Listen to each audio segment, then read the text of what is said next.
Hello, Nick family. Welcome to the Queen's Court. I'm your host, Stephanie, aka Queen, and as always, we have a lot to talk about. I'm joined by Geoff Klafter from the Happily Ever Klafter Daily Sports Blog, Lady&TheChef from Two Knicks Chicks. Be sure to check out her podcast. She'll let you know later on in the show where you can find her and when you can find her.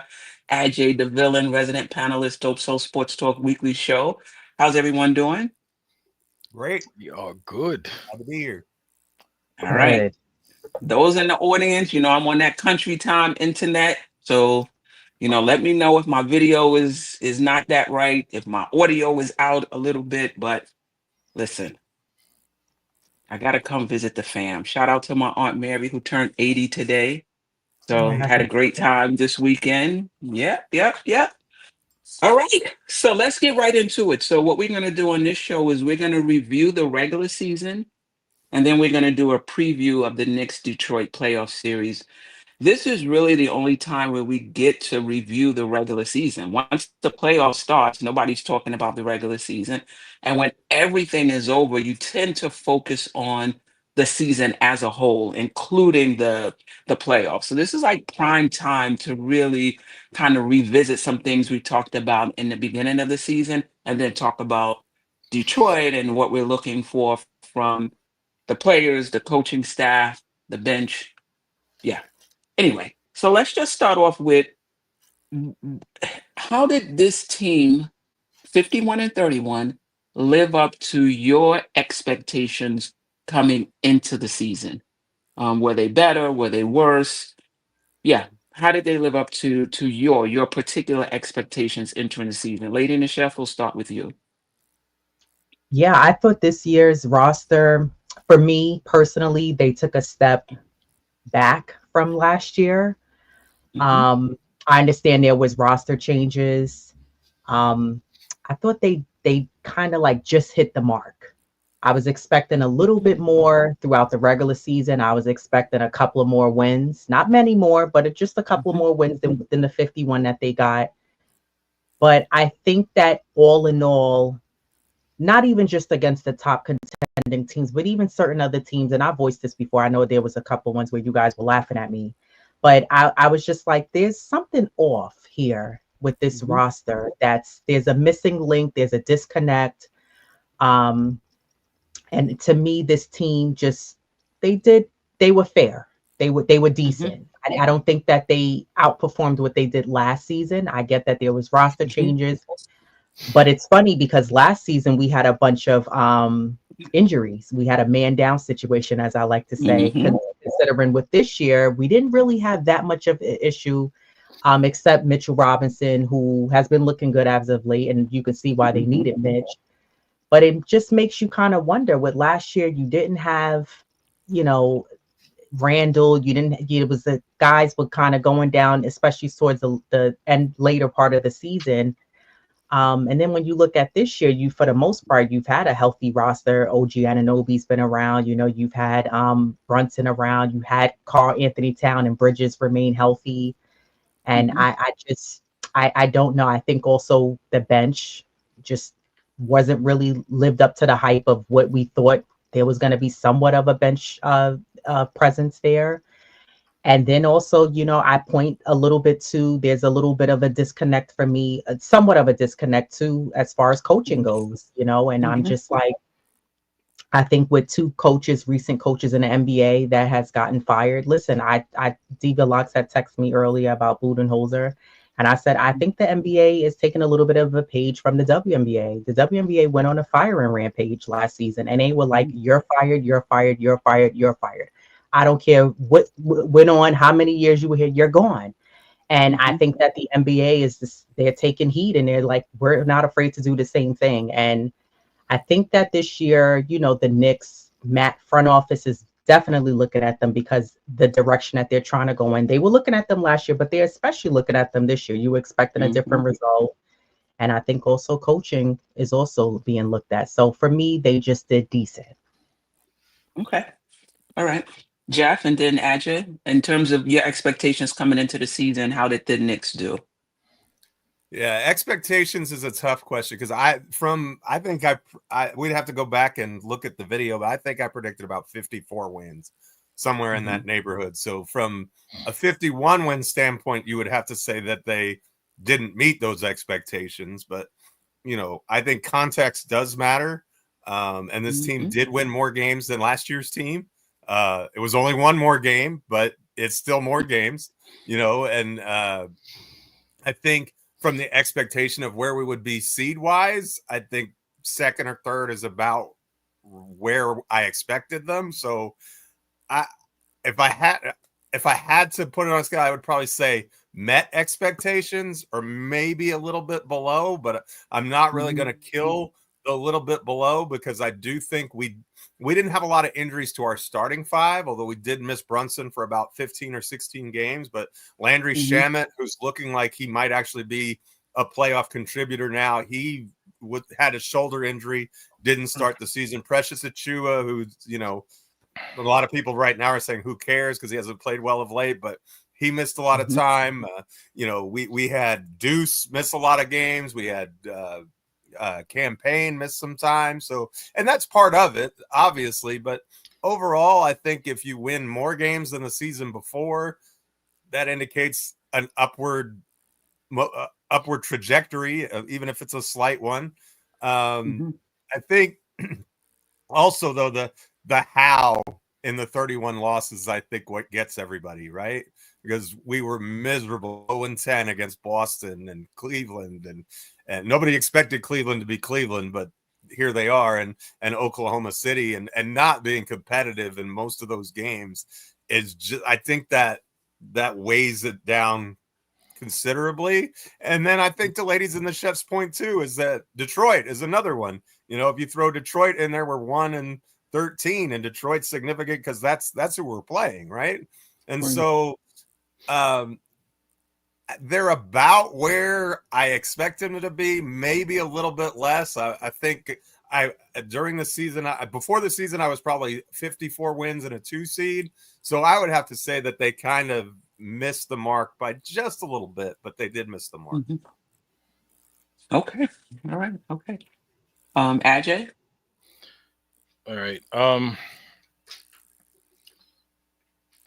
So I just like Geoff, I think I predicted somewhere around 54, 55 as well.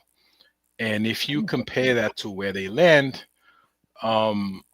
it's not disappointing. They just didn't meet the mark. But I'm going to say this, Queens. It's always tough. I guess we like to gauge stuff, right? We like to compare, but the comparison we're making really don't make sense.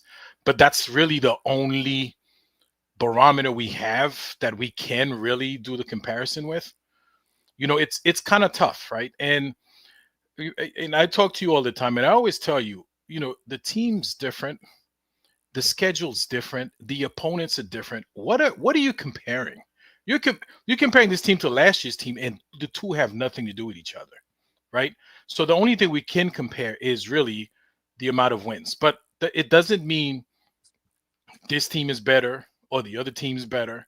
I mean, there's so many parameters that are missing from the equation that you really cannot compare the two. It doesn't make sense. Like, not just mathematically, but logically, it doesn't make sense to compare. Last year, there was a lot of injuries. You say if we weren't injured, maybe we would have won 58 games. Like, you really can't compare. But because of the amount of talent, and you go by the body of work of all the guys that are on the team, that amount of talent that's on the team, you look at it, you say, well, this team this year is more talented than last year's team. Okay. When you go pound for pound, when you especially in the starting lineup. But then when you look at the team as a whole, you like, well, I understand why they didn't blow off last year's record, because when you look at the bench, last year's bench was more talented. So there's a balance. It's kind of tough to compare them, but we could talk about this all night, but I will say they didn't meet where I thought they were going to land in terms of wins and losses. Doesn't mean anything. It says nothing about the team being better or last team. It means nothing. It's just that, they end up with 51 wins. I thought they were going to end up at 51.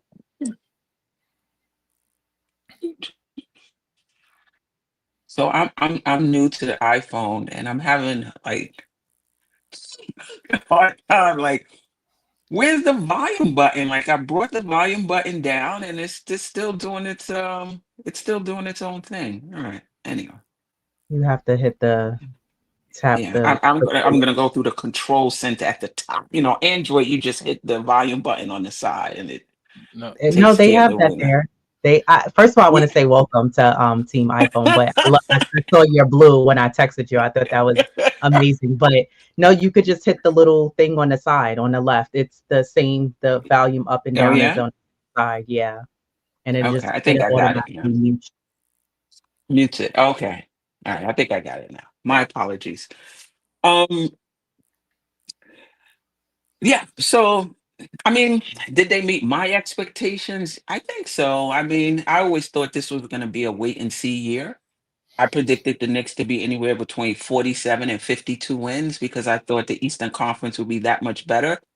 But I did expect them to finish second, um, behind Boston. I may have said second or third.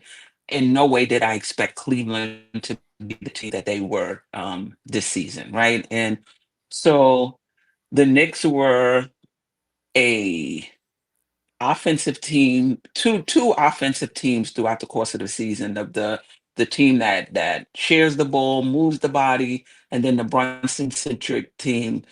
Then there's the team that doesn't play really good defense, and then toward the end of the season looked a little, better. I just never felt like this team, where you got to the point where you were like, this is the Knicks. This is who we are. This is our um, identity. Like offensively, we were different throughout the course of the season. Defensively, we were different.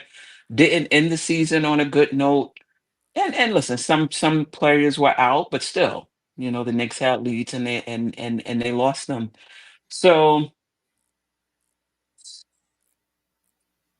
I think they did meet my expectations. It just wasn't.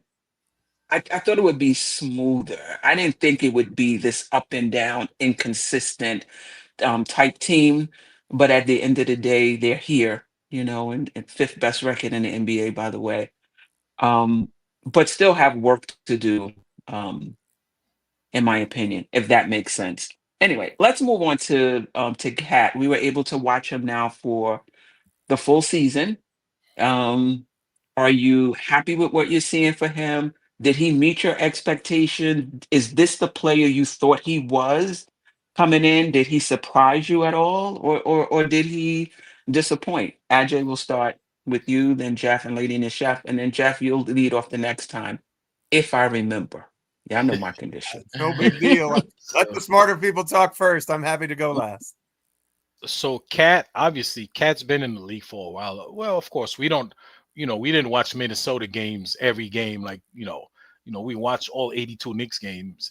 Um, but we've seen Cat play. Okay. On offense, he is, I mean, not just meet expectation. He surpassed even at times. Like he's better than I thought when it comes to his him playing on offense.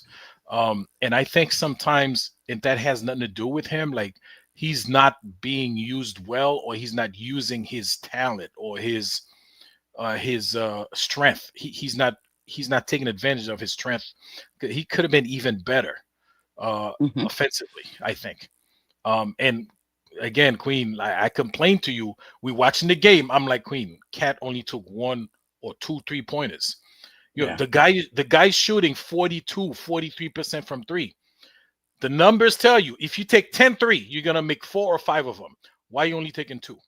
You know what I'm Mhm. saying? So I think he could be and should be more aggressive on offense, and not just aggressively just driving to the basket and keep, but be a little more creative. Okay, Mhm. show more of your weapons, right? By the same token, and to counter that, on defense, he surprised me as well. I did not know he was that bad. He's a terrible defensive player, to the point where, I mean, you're 7 footer. Somebody's coming at you. All you have to do is raise your hands. He doesn't even do that anymore. Like he'll just show his face, like to make a little move so that Tibbs don't yell at him or something like that. But he just doesn't, he's a much worse on defense than I thought he would be. Like he doesn't intimidate anybody. Like they go up, climb his chest and go up for Mm-hmm. the rebounds and do like there's no respect for him out there. Going forward, and I'm talking about, like, I know he's not going to change now in the next week, but I would really like to see him be better on defense. You don't have to be you don't have to be like Mitch, but at least, you know what I'm saying, just stand up. Right. Sometimes some of Right. these little guys, just all you have to do is stand up, raise your arms, and then Yeah. you cause some trouble on defense. So yeah, I mean, it's a kind of two stories with him, two tales with Cat. So Yeah. Yeah. but overall not disappointing. Like very, I'm glad we have him. You know, so he's good. He's a good building piece moving forward. In hindsight, Ajay, would you make this trade again? The same. I know you want to take DiVincenzo out. Would you make this same trade again? Having watched him for the full season and having watched this team for the full regular season anyway. Well, so he's obviously a better player than Julius Randle. And I think that was the trade the Knicks made.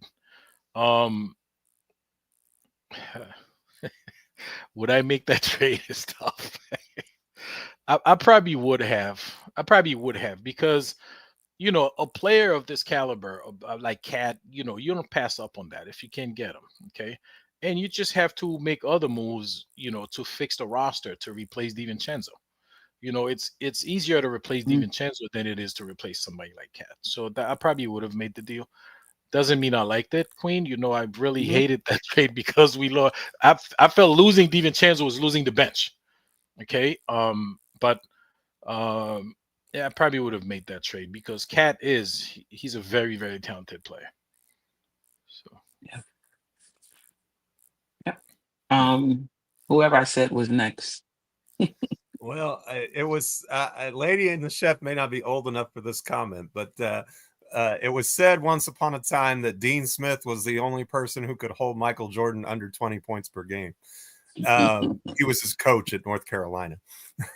But so I think that Ajay is kind of speaking to that a little bit when he says that he's kind of disappointed in Towns' shot selection. I think he shot more threes before the thumb injury. I think that there's something about that chip that kind of on the release on that shot. Sometimes he has good games, but I think if you look at the numbers, you'll find that his percentage did decline. And maybe that was just a regression to the mean, but I have to think that thumb has something to do with it.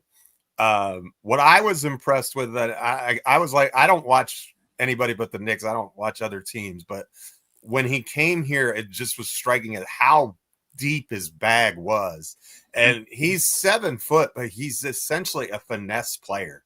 Like he doesn't, like, he's not like a Patrick Ewing guy who's going to bang on the post and will beat you with a hook shot over the shoulder. He has a little bit of that in his game, but for the most part, he's just this like symphony, this orchestra of offensive moves that are just like, they're just sweet music. Like he plays the right notes and he just dances on the court, and it's really fun to watch. I really was surprised by his rebounding.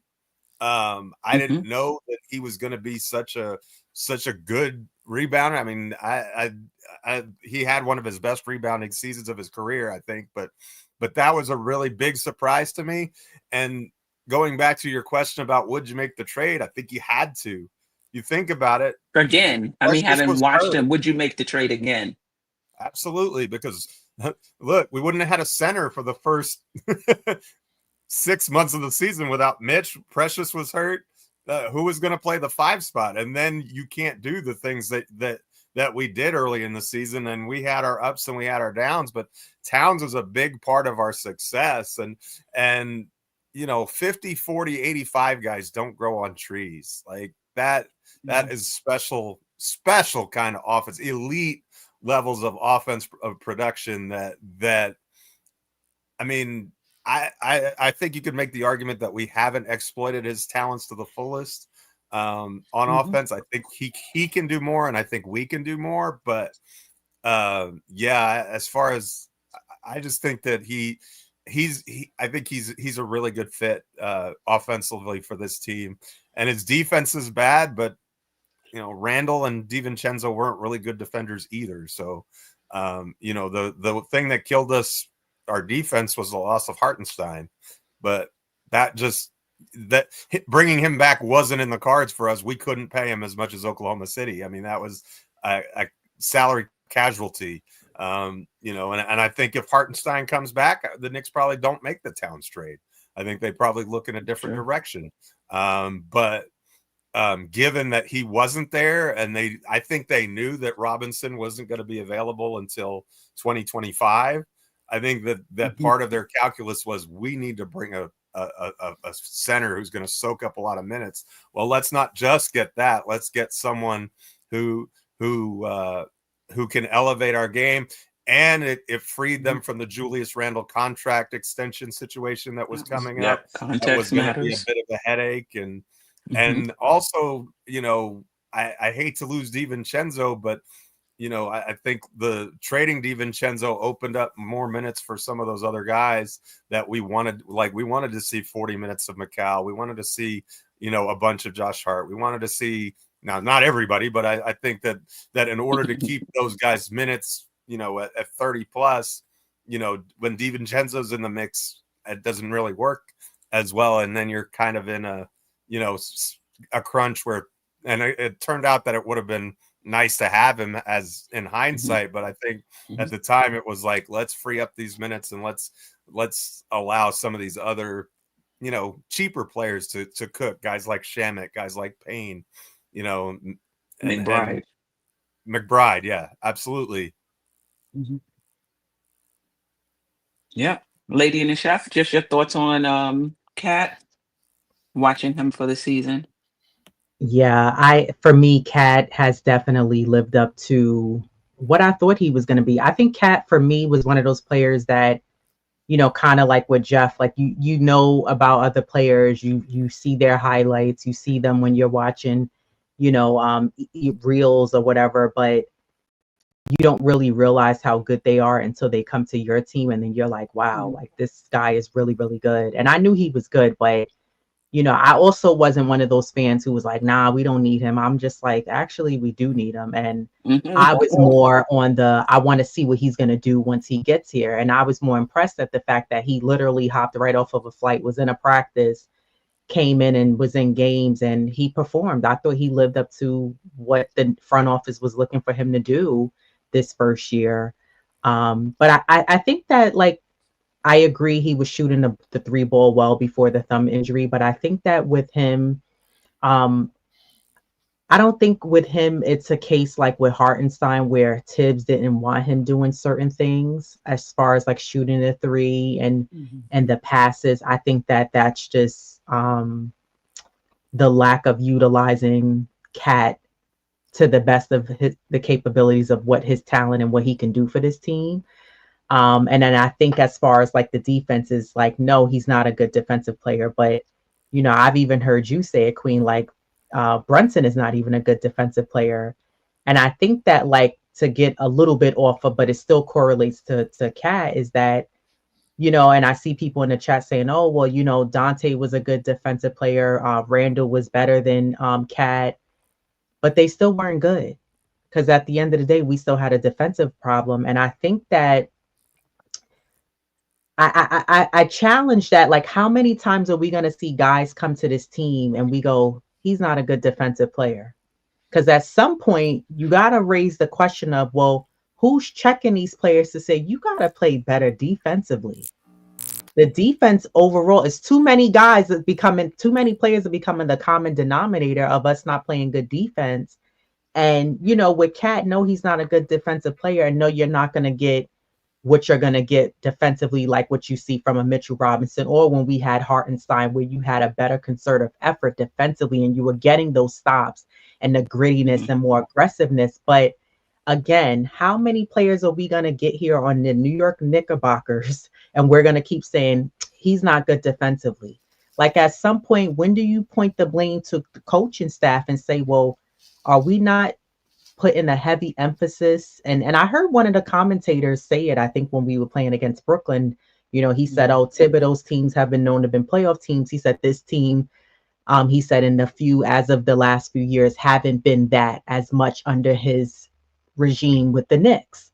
And I was like, absolutely, this man is not lying. It's true. He's not telling fibs. He's not out here just blowing smoke because he has a mic in front of his mouth. But I think that I wanted to bring that up because I know that's been a thing with, and there's no lies told. Cat hasn't been great defensively for the Knicks. I think offensively, yes, but I think that that's the thing with this Knicks team.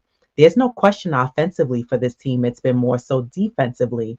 But I think Cat, to me, he's come here. He's done his job. Mm-hmm. I think that he's given, to me, there's been games where he's carried this team, especially when Brunson was out. I said, if he wasn't in there, we would have got hammered in the game and completely lost the game. So there's been plenty of games where he's carried that team on his back and did everything in his power to either help us win the game or lose by a couple of points. So if he wasn't in that game, the Knicks would get slaughtered, and his skill set is needed there. He has a lot of moves under his bag, like Geoff alluded to. I agree. But overall, I'm happy with Cat and what he's brought to this team. I think the trade was necessary. Yeah. You need him. Yeah, I agree with you on that. It's a trade I would make again, but it is a trade that creates problems for us defensively because it's not just him, it's him and Brunson, and it's really hard to tie two people defensively, and teams can attack either one of them. I mean, we saw that in the Cleveland game with Garland, right? They put Brunson in a pick and roll, and he was trying to hedge and get back to what was the guy named Max Strauss, I think it was Struce Strauss, and gave up the threes. Then he tried to switch onto Garland. It didn't matter. And this is what teams, will do with both him and Cat strategically, like hunt them out because they know they're not good defensive players. Which brings me to my next question. Do you think Brunson and Cat are a championship duo? And by that meaning, do you think you could construct a team around them that's good enough defensively to kind of cover their defense deficiencies? Or do you feel like Brunson might need another type of duo, another player other than someone like Towns? Because both of them are really, really, really good offensively. I think Brunson gives more effort than Cat does. But you can still target, Brunson and pick, in pick and rolls. So just your thoughts on those two as a duo and building a championship around them, or do you feel like I see some problems with that? Geoff, we'll start with you. Well, I think I see some problems with that. I think that when you have to cover for one bad defender, I think it's doable. When you have to cover for two, that stretches you pretty thin. And I think one of the Knicks' major problems when they have that starting five in the game, they're fantastic and elite offensively, but the point of attack defense is just not there. For whatever reason, Bridges can't seem to stay with those smaller guards.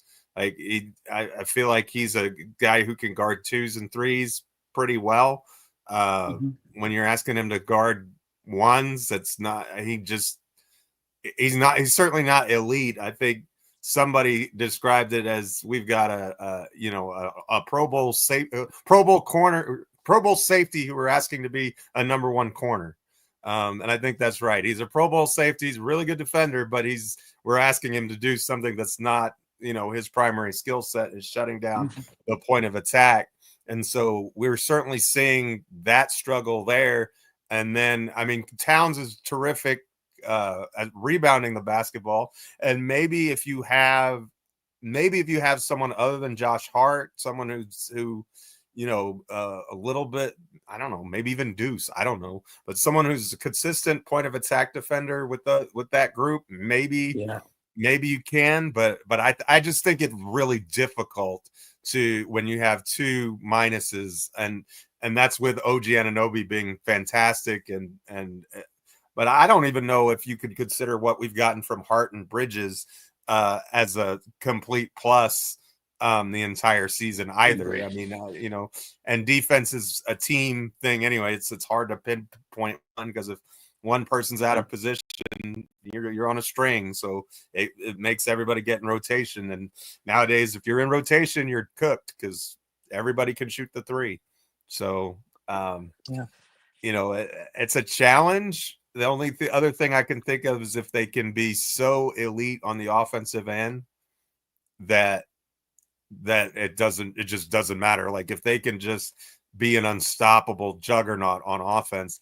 And nowadays, I used to say good defense beats good offense, but nowadays I think elite offense, it doesn't matter. Like if you have truly Boston Celtic level offense, I don't think there's any defensive scheme in the universe that's going to stop them. I think you can slow them down a little bit, but you're going to have to put up points, and you're going to have to put up points in bunches, because they're going to get theirs. They have too many shooters. They have too many weapons. And I think Cleveland's a lot the same way. And I think you see that from the Thunder as well. So, and those are really the teams that are in front of us. So, it's a tough situation, but as presently constructed, I think this team is the top of the second tier, but they are not in the first tier. Yeah. So the jury is still out, in your opinion, on the Brunson Towns pairing.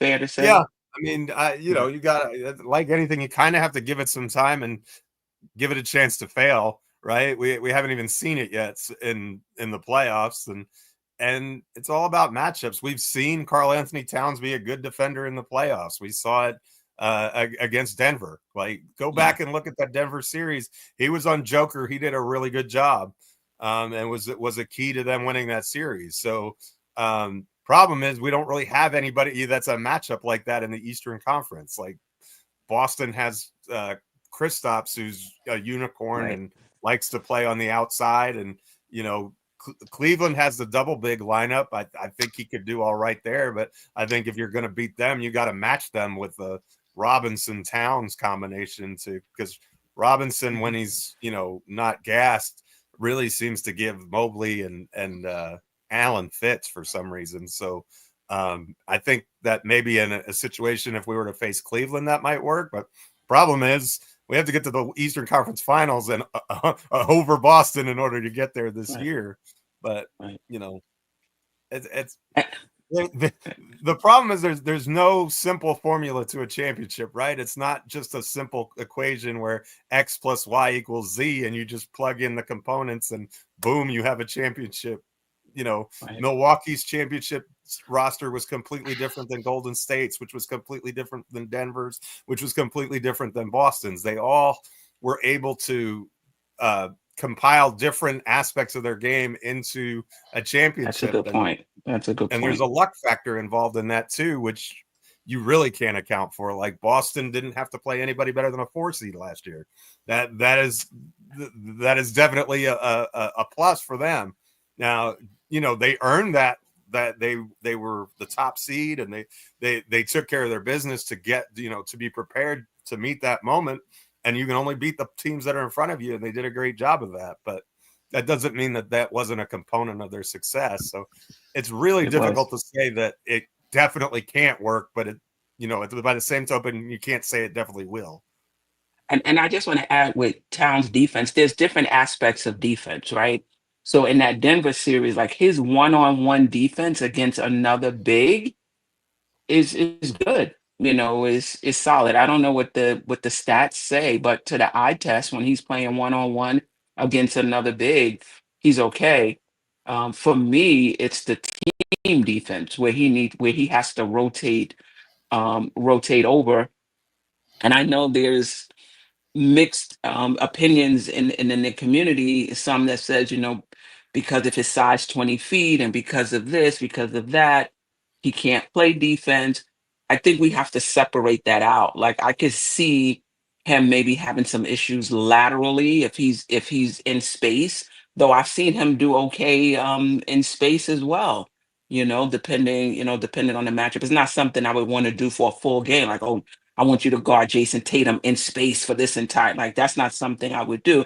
But I've seen him in space do okay. His team defense, his pick and roll defense. Now, some of that pick and roll defense is schematic, is scheme as well, right? Dropping as opposed to, you know, um, stepping up and maybe doubling. Um, but I don't know. Maybe they want him to drop because he gets into foul trouble. Like I could just see Cat on a pick and roll stepping up to double team and getting a foul. So I don't know. I just think that with Cat, there's different aspects of defense, and some of them he does okay with, and some of them he's just a hot mess. And rim protection, hot mess. Pick and roll drop coverage where he just drops. To me, he just drops out the TV screen. There's only four Knicks on the screen when he drops on the pick and roll, you know.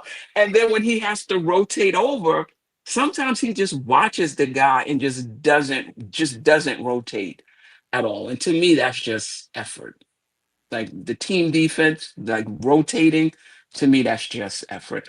Before I get to Lady and the Chef, I just want to do these two um, super chats.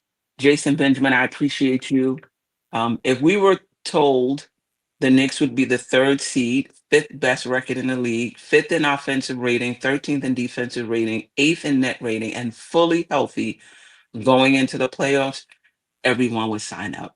Yes, we definitely would. I think after just watching them the whole season, going up and down and not really being super consistent, at least for me, in my opinion, I accept all of this and I'm happy about it. But I still don't know which Knicks team I'm I'm gonna get in this series versus Detroit. But that's a very good point. I would have signed up for this Jason Benjamin before the season started. Paris Duggar, appreciate you. We gotta be careful judging on a 75% leg these last three games. Tibbs has to stop doubling and giving up threes. Let teams score twos. Cat also at the four. I don't know about I hear you, and I think we will see Cat at the four. I think it depends on the matchups, though. Depends on the matchups. Like that's going to be key in the playoffs to not just roll out, certain lineups other than the starting lineup, but then from there to kind of make changes based on what's needed at a particular time in the game. So that's going to be interesting to see how that plays out. Lady and the Chef, just your thoughts on the Brunson Cat duo. Do you think they can be the core of a championship team and build out around them, or you're not quite sure yet? They can't be that under Tibbs. Tibbs is not, I can't see it happening under Tibbs, whether they try to build around them or they try to make them the two main guys. We haven't seen much change in Tibbs and his ways. Tibbs has brought the team as far as he can bring them.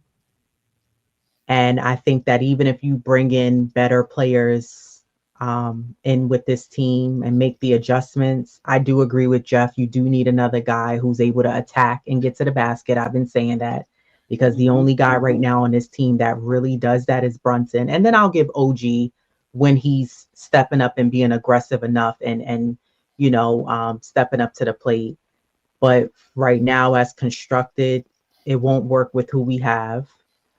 And I don't think that, I guess to a degree, if you bring in certain other players, it can kind of make up for the lack of defensive effort from both JB and Cat. But I don't see that happening under Thibodeau. But I think that. Oh, sorry, No, go ahead. Go ahead. What specifically would you like to see with Brunson and Cat that you're not seeing under Thibodeau that you would like to see that you think that duo would be better? Well, for one, Brunson, I want to see him, and I heard you say this before with Brunson. I want to see him be, the balance is missing as far as like the decision making, the timing. And I don't mean it in mistakes that way, but I mean it in like when you're a point guard, that composure has to be there as far as like, okay, this game, depending on the matchups, I got to go off and attack. This game, I need to facilitate, use the pick and roll, let guys know, come up, and let them know in the timeouts, yo, I need you here. You got to come up.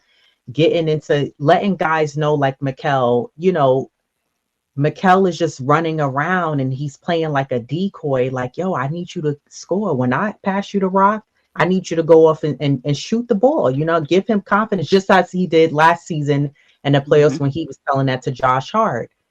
And just letting Cat know, like, be prepared for when I give you the ball and maybe I may cut, I may fake like I'm a come back, whatever the case may be, whatever schematics they're going to come up with.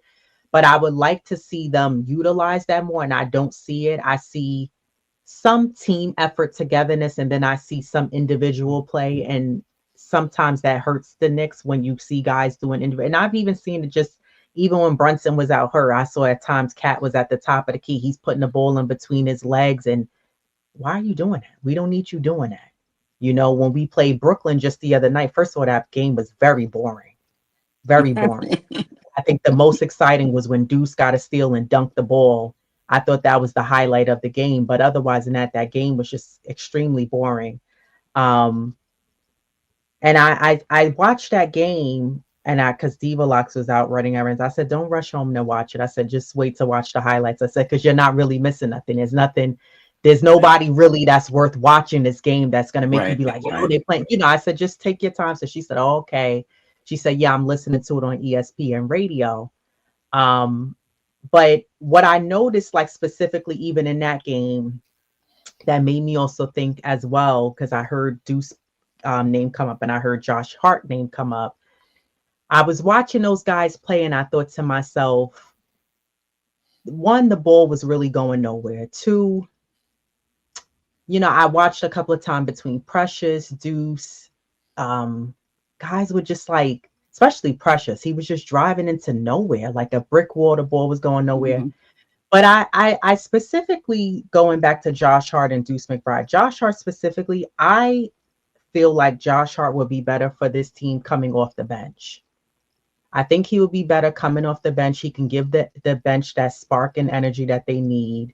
And at times playing with the starters, yes. I'm not saying completely to bench him. And I think that when you look at a guy like OG, I'm hoping that we could see him get back to what he was doing when Brunson was hurt in the playoffs and not kind of play background or, have a game where he's explosive and in the other game he kind of like, I don't know what it is. It doesn't come off like he's being completely shut down by the defense. Some of it looks like it's a combination of an off night and then it's not. But I think that for it to work for that whole Brunson Towns, it's possible. I'm not saying it's not. It's very much possible. But I think you have to also have the right pieces around them. And again, I don't want to discredit and count out Mikal Bridges. He didn't live up to what we saw with Karl-Anthony Towns did for us this year. But it's not enough. I think if you have OG and he's on, sure, it can work out. Deuce at times, and even Deuce sometimes, I feel like he's like Hart. I think he can come off the bench. But I think this team, in order for that to work, for them to be that duo, that top duo and make it work, I think you need at least another two players who can really know how to attack the basket. Because sometimes for the Knicks, while their offense has been steady and both, what I find sometimes what happens in games is it falls on two guys. It falls on Brunson and it falls on Cat. It falls on Brunson and it falls on OG. And then the other guys, they may give you a point here and there, and it's not enough. And that's what I'm a little concerned with moving forward, with this team for the remainder of the season, that It's not going to cut it with two guys, and maybe you get a third guy who gives you 10, 12 points, 11 points here. It's not going to cut it. And the other guys are good background guys, but it's not enough depth there to bring them over the hump and the hurdles that they'll need to, even against a team like Detroit that they'll be playing. But I think specifically for Brunson and Cat is very much possible. But I think for it to be possible, there has to be a change at the top of the chain of leadership, and that comes from the coaching, because it can be possible with the right coach. But that's what I was trying to get at, and the others can answer that as well. What would the other coach? What would the other coach bring? Like, are we saying that we're not getting like they can be better offensively under a different scheme? Are we saying they could be better defensively under a better scheme? I guess I'm just trying to figure out what would the other coach bring. And I mean, this is what we get into with Tom Thibodeau. Like, people will talk in generics. He doesn't make adjustments, and I'm open to the conversation, but I'm really looking for specifics. Like, well, listen, in the second quarter, he played so and so, and I thought, that he should have did this, that, and the other, or it's a lot of generics. I guess I'm just looking to understand it more specifically, more specifically. But Geoff or Ajay, if you guys want to add to that, feel free to do that when you're answering the question about if you think Brunson and Cat together are a championship duo, and if you want to add in there, if you think that coaching is a problem, that the reason why they're not is not just the defense, but also the coaching, and just kind of add to that if you have anything to add. Geoff, you spoke already. Ajay, did you speak? No. No. All right. So, do I think that duo is gonna take you to the promised land? It's gonna be tough, and I say this. Well, if you one of the people, if that thinks that this defense wins championship thing, if you believe in that, you're probably gonna say no. Okay, that these guys can, because those are not just two guys who are limited defensively, but those are two guys who are also you takes up they play for a lot of minutes, so they on the floor a lot of, so there's a lot of times on the floor where you have two bad defenders. So it's these are not guys who come give you 10, 12 minutes a game, and then you could survive those few minutes that they're on the court. But those guys they're eating up a lot of minutes between them two, and because they're your two best offensive players, right? It's not impossible, but it could happen. I mean, if you have, instead of Josh Hart, if you have like another, like a tough, like a real strong defenders, I can't even think of a good, solid power forward defender. Maybe you could probably, and it's not just, a lot of things would have to fall. You have to be really lucky, like, your path to the championship. You know what I'm saying? Because there are certain teams you're going to play them. You're just not going to get by with two bad defenders. Okay, Boston being one of them. If you have two guys on the court who you can't defend, how are you going to beat Boston? I mean, they'd have to have 4 games, 4 bad nights, like for you to win. So Now, do you think that and we've talked about this, is the bad defense between them lack of effort or lack of know-how, or just they're just not good at it as much as they may try? to me, And how much of it is scheme as well? That's a good question. So, and there are several prong answers to this, right? So in Brunson's case, it's not lack of effort. He's just physically limited to I mean, NBA is a big men's game. Jalen Brunson's not a big guy. Okay. Like, he does what he can. Like, he tried to deflect, he tried to take the charge, he tried to do stuff, but he's just physically not capable of defending some of those guys that are coming at him. Okay. It is what it is. That's our guy. That's how he can play. That's how he plays. So his case, it's just he's limited. And Cat to me is effort. I mean, you're a 7-footer, you and you've been in the league like how long? So it's effort, and he has to make a conscious effort to say, you know what, I'm gonna figure out how to play better defense. He just hasn't had to do it in his career, you know. And I see somebody in the chat says, everybody knew Cat was a bad defender, but I'm saying I didn't know he was that bad because he always had like he's had Rudy Gobert. He'd had Rudy Gobert with him. You know what I'm saying? So he'd had other good defenders with him that kind of camouflage his poor defensive situation. Okay, but in his case, to me, it's effort. Okay, and you don't go to sleep, wake up the next day, and the effort is there. It takes time and it takes practice. It takes training to become a better defender, because you would see him put in the effort and then get all those cheap fouls because he's just not used to it. So he has to make a conscious effort to become a better defender. He's got to look at tape. You look at videos. He's got to practice. He's got to do certain things. He's got to learn how to become a better defender. Okay, in his case.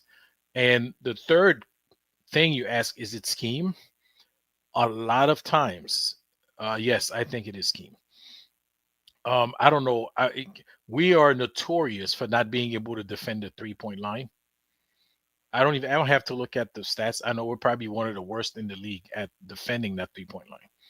That's scheme, right? That's that's just how we play, and teams know it. When we play teams that shoot the three, we just stand no chance. Again, I go to the Boston Celtics. They have a bunch of great 3-point shooters on their team. How are you gonna beat that team if you don't guard the 3-point line? Okay.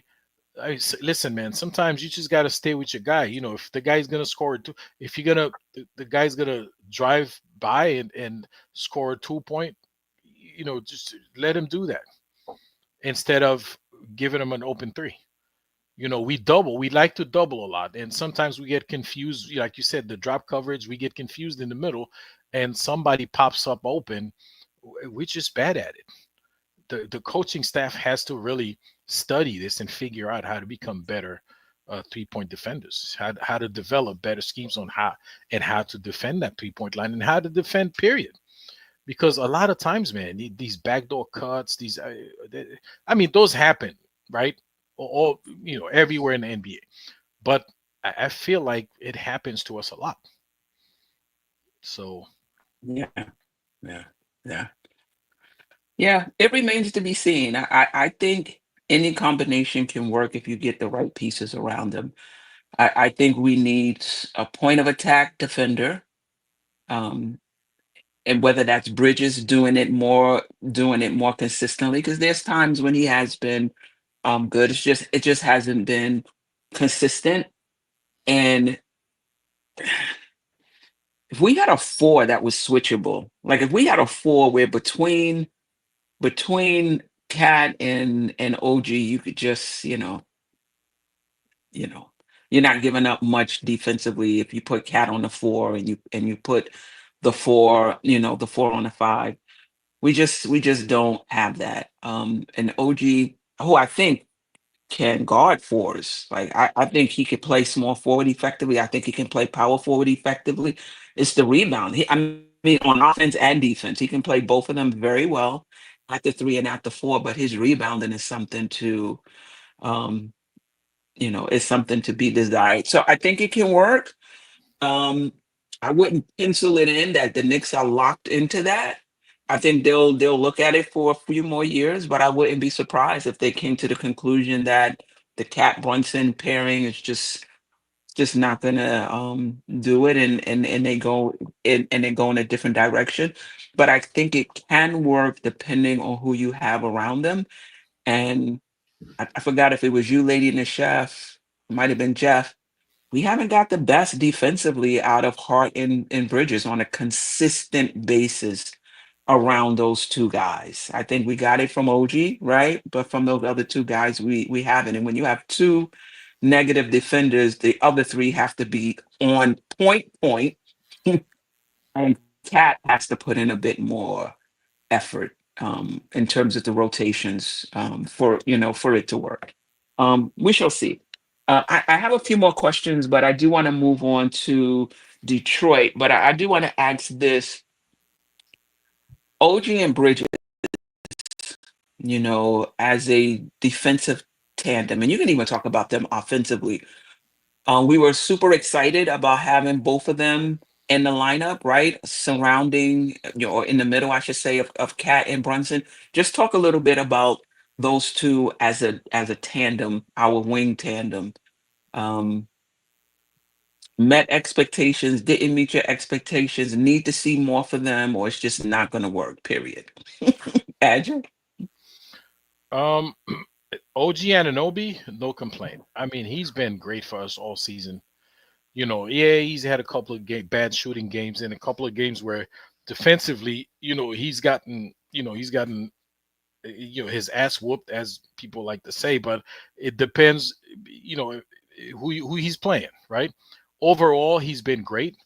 He's been stellar defensively, and lately his offense, he's been on a rampage. So I have like there's no complaint, and more importantly, he's been healthy this season. So so OG Ananobi healthy. Like I think this probably the season he played the most games, the most since he's been in the league, right? Cat was Um, healthy too. Cat, this is probably the most games he's played in the last 4 or 5 seasons, both of them, I believe. yeah. So, but and well, Mikal Bridges is a different story. Um, I thought, and I actually feel he still is a better defensive player than he's shown us. I don't know if it's um maybe his assignments aren't. Uh, I don't know. I can't point my fingers on it. I don't know what the reason, but in a lot of those games, his defense has been um just not effective, to say the least. So I don't know if it has to do with the matchup he's up against. Sometimes they do have him checking the point of attack. Uh, um, I don't know. It just hasn't worked out for him. But when he was in Phoenix, though, and I'm not even looking at Brooklyn. I don't know what he was doing in Brooklyn because I really didn't see a whole lot of Mhm. games in Brooklyn, except for the ones I went to Barclays where I got the free tickets. But I haven't There seen you a go. whole lot of hey, free tickets, Queen. Free tickets. Yeah. But he was a better defender. He was a very good defender in Phoenix. I guess it depends on who's on your team, because that team, you had a lot of guys that played. Chris Paul, Devin Booker's not a terrible defender, so you had a lot of guys on that team Mhm. that were pretty good. Okay, so hopefully, and I guess we're gonna talk about the playoffs a little bit. I think Mikal Yeah. Bridges is gonna be much better in the playoffs. I think he's gonna be one of our X factors. Mhm. He's gonna, obviously by playoff I mean the first round, because Mhm. that's what's coming up. He's gonna play very well in this first round against the Detroit Pistons. So Yeah. I forgot a few super chats. Shout out to Paris Duggar when we were talking about what we would like to see from Tom Thibodeau specifically when it comes to adjustments and rosters. He said, I'm so glad you asked me. I would like to see Cat under that basket dictating offense early in the shot clock and let Brunson, OG, and Bridges play off of it. I think we've had some success with that. Um, Early in the season, I thought we ran the offense through Cat much more than we did Brunson. I do think teams adjusted to that as well in terms of who they put on hard, putting smalls on on Cat. Um, but yeah, good. I like it. I like specifics. Jason Benjamin. Let's not forget to mention Mikal won us 2 games with 2 game-winning blocks. The Nets and the Bulls. Seems like his defense picks up when he's a part of the offense.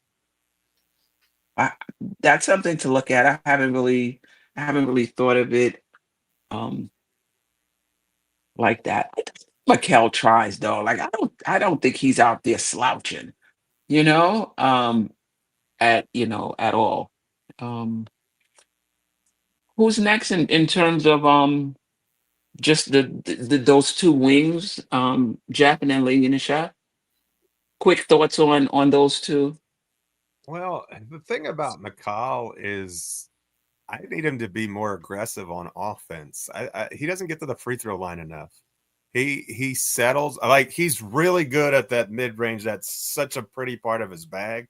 And I think he's shooting almost like 56, 57% and from 2-point range, something ridiculous. But he's averaging the lowest free throws per game since his rookie season.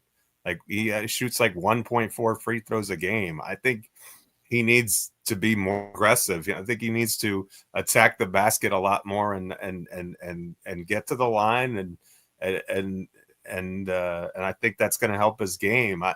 The more that I watch those two, I really kind of think that that one's a good defender on 2-3 and the other's a good defender on 3-4, and we don't really have anybody who's a really good defender on 1 unless you put Deuce in the game.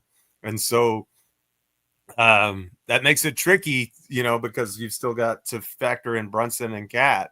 I think I get frustrated with OG because it seems like he, in the big games against teams like Cleveland and Boston, he just can't seem to make a basket. Like, teams can bother him defensively. Like, you get in these up and down affairs where it's a track meet and, he's out in the open court. He's going to yam it on somebody and it's going to look amazing. And we're all going to, OG's amazing. You can't spell God without OG and all this stuff. But, but then when it's half court and it kind of bogs down and it gets a little bit, slower pace, he struggles a little bit more. You can park him in the corner and let him shoot from 3, I guess, and utilize him in cuts and those sorts of things. But he's really struggled in those matchups for whatever reason.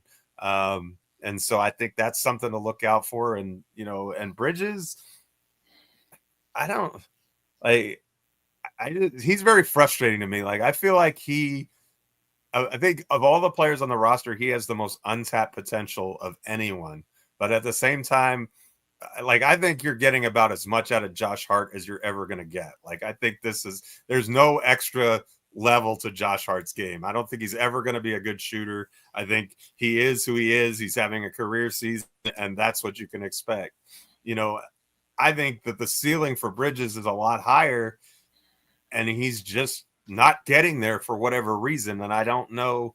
I'm not really sure what it is. I know this 3-point shooting hasn't been great this year, which is, it hasn't been terrible either. I think he's like at 35%, but the better that is, the easier it's going to be for everybody else. Because if he's shooting 38-40, then all of a sudden that opens up everything.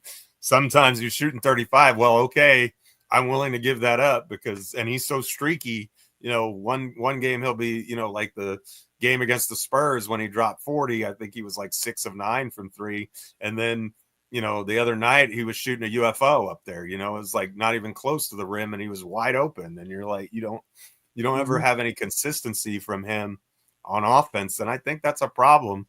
And like I said, I don't think we're utilizing him to his maximum effect on defense. And so, for a guy that you gave up 4 unprotected first-round picks for, it's that's an all-star price, and we're not getting an all-star level of production.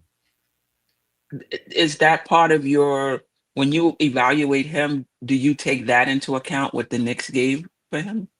Do, because it's opportunity cost, right? In other words, we didn't have to use those assets to get Mikal Bridges. You could, there are other avenues you could get to improve the team. And maybe those wouldn't work either, but I feel like we overpaid to get him. And I think we've overpaid for an underperformance given, what his potential is. So, he has a chance to turn that narrative around. Step up in the playoffs and make me eat crow. I got no problem with that. I'm wrong all the time, and this one more time isn't going to hurt my feelings any. So I'm not worried about that. Yeah. But I yeah, just feel like the Knicks chose to do that, and I think we're putting a lot of pressure on him because the Knicks chose that. The Knicks did not have to do that. Like if you would have asked anybody prior to that trade, is Mikal Bridges, just taking the entire league into consideration, who's worth 5 picks? Mikal Bridges would not have been on that list. So I feel like we're getting on him to perform as such a he has been inconsistent, and I agree with you. He's not performing up to the level that I feel he can perform. And I even think he has a higher ceiling than that. But it was the Knicks' decision to go out and give up 5 draft picks. I think they saw him as the infinity stone, so to speak, defensively. I mean, you could think that maybe they felt pressed with Cat. Well, I don't know. They did him before Cat, though, yeah. right? Yeah. Okay. To put some defenders around Brunson, maybe they felt a little pressed with OG, and then they have Cat. Maybe they felt like, wow, sometimes teams will do that. Like Drew Holiday, what Milwaukee gave up for him because they felt like this when he was with New Orleans, like this is the final piece, and it was. But I don't know. I just feel like as fans, we kind of get on. We put that into the equation when that was really the Knicks. The Knicks didn't have to do that. They chose to do it. Well, I think you look at the entire picture. I don't think I think you know what I mean. I when I look at it, I don't really separate it and like, yeah, it's all the Knicks. The Knicks made all these decisions. They made all the coaching decisions as a group. They make the players' decisions. The players have to play. So all of that's interrelated. But if you're brought in to fulfill a certain role and then you don't live up to that, then I think that's reasonable. No, I do. I think that's fair, Geoff. But I'm saying there's some Knicks fans who grade him harshly, even more harshly because of what the Knicks gave up for him. Is what I'm what I'm saying. Yeah, I mean, in terms of regardless of what we gave up for him, we know what Bridges can do. We've seen him in Phoenix. We've seen him in Brooklyn. He's not doing that. I think that's fair. But I think for some of us, there's like extra, like 5 picks, you should be dropping 30. 5 picks, you should be closing game. 5 picks, you should be behind Brunson and clutch player every year. It's just, I don't know. I just feel like it's a little extra because of what the Knicks chose to give up. Okay, I see what you're saying. So here's what I agree with you on that. What I want to see though is him to star in his role. Yes. Right? And I don't think if we look at Bridges' season, all 82 games, because he didn't miss one, and he gets credit for that, at least for me. It's not the guy's knock on wood has never missed a game in his career. Think about that. 7 seasons, 550 some odd games. That's incredible. I mean, that's incredible in and of itself. So that's valuable, right? You want to talk about available? He's the most available that you can find.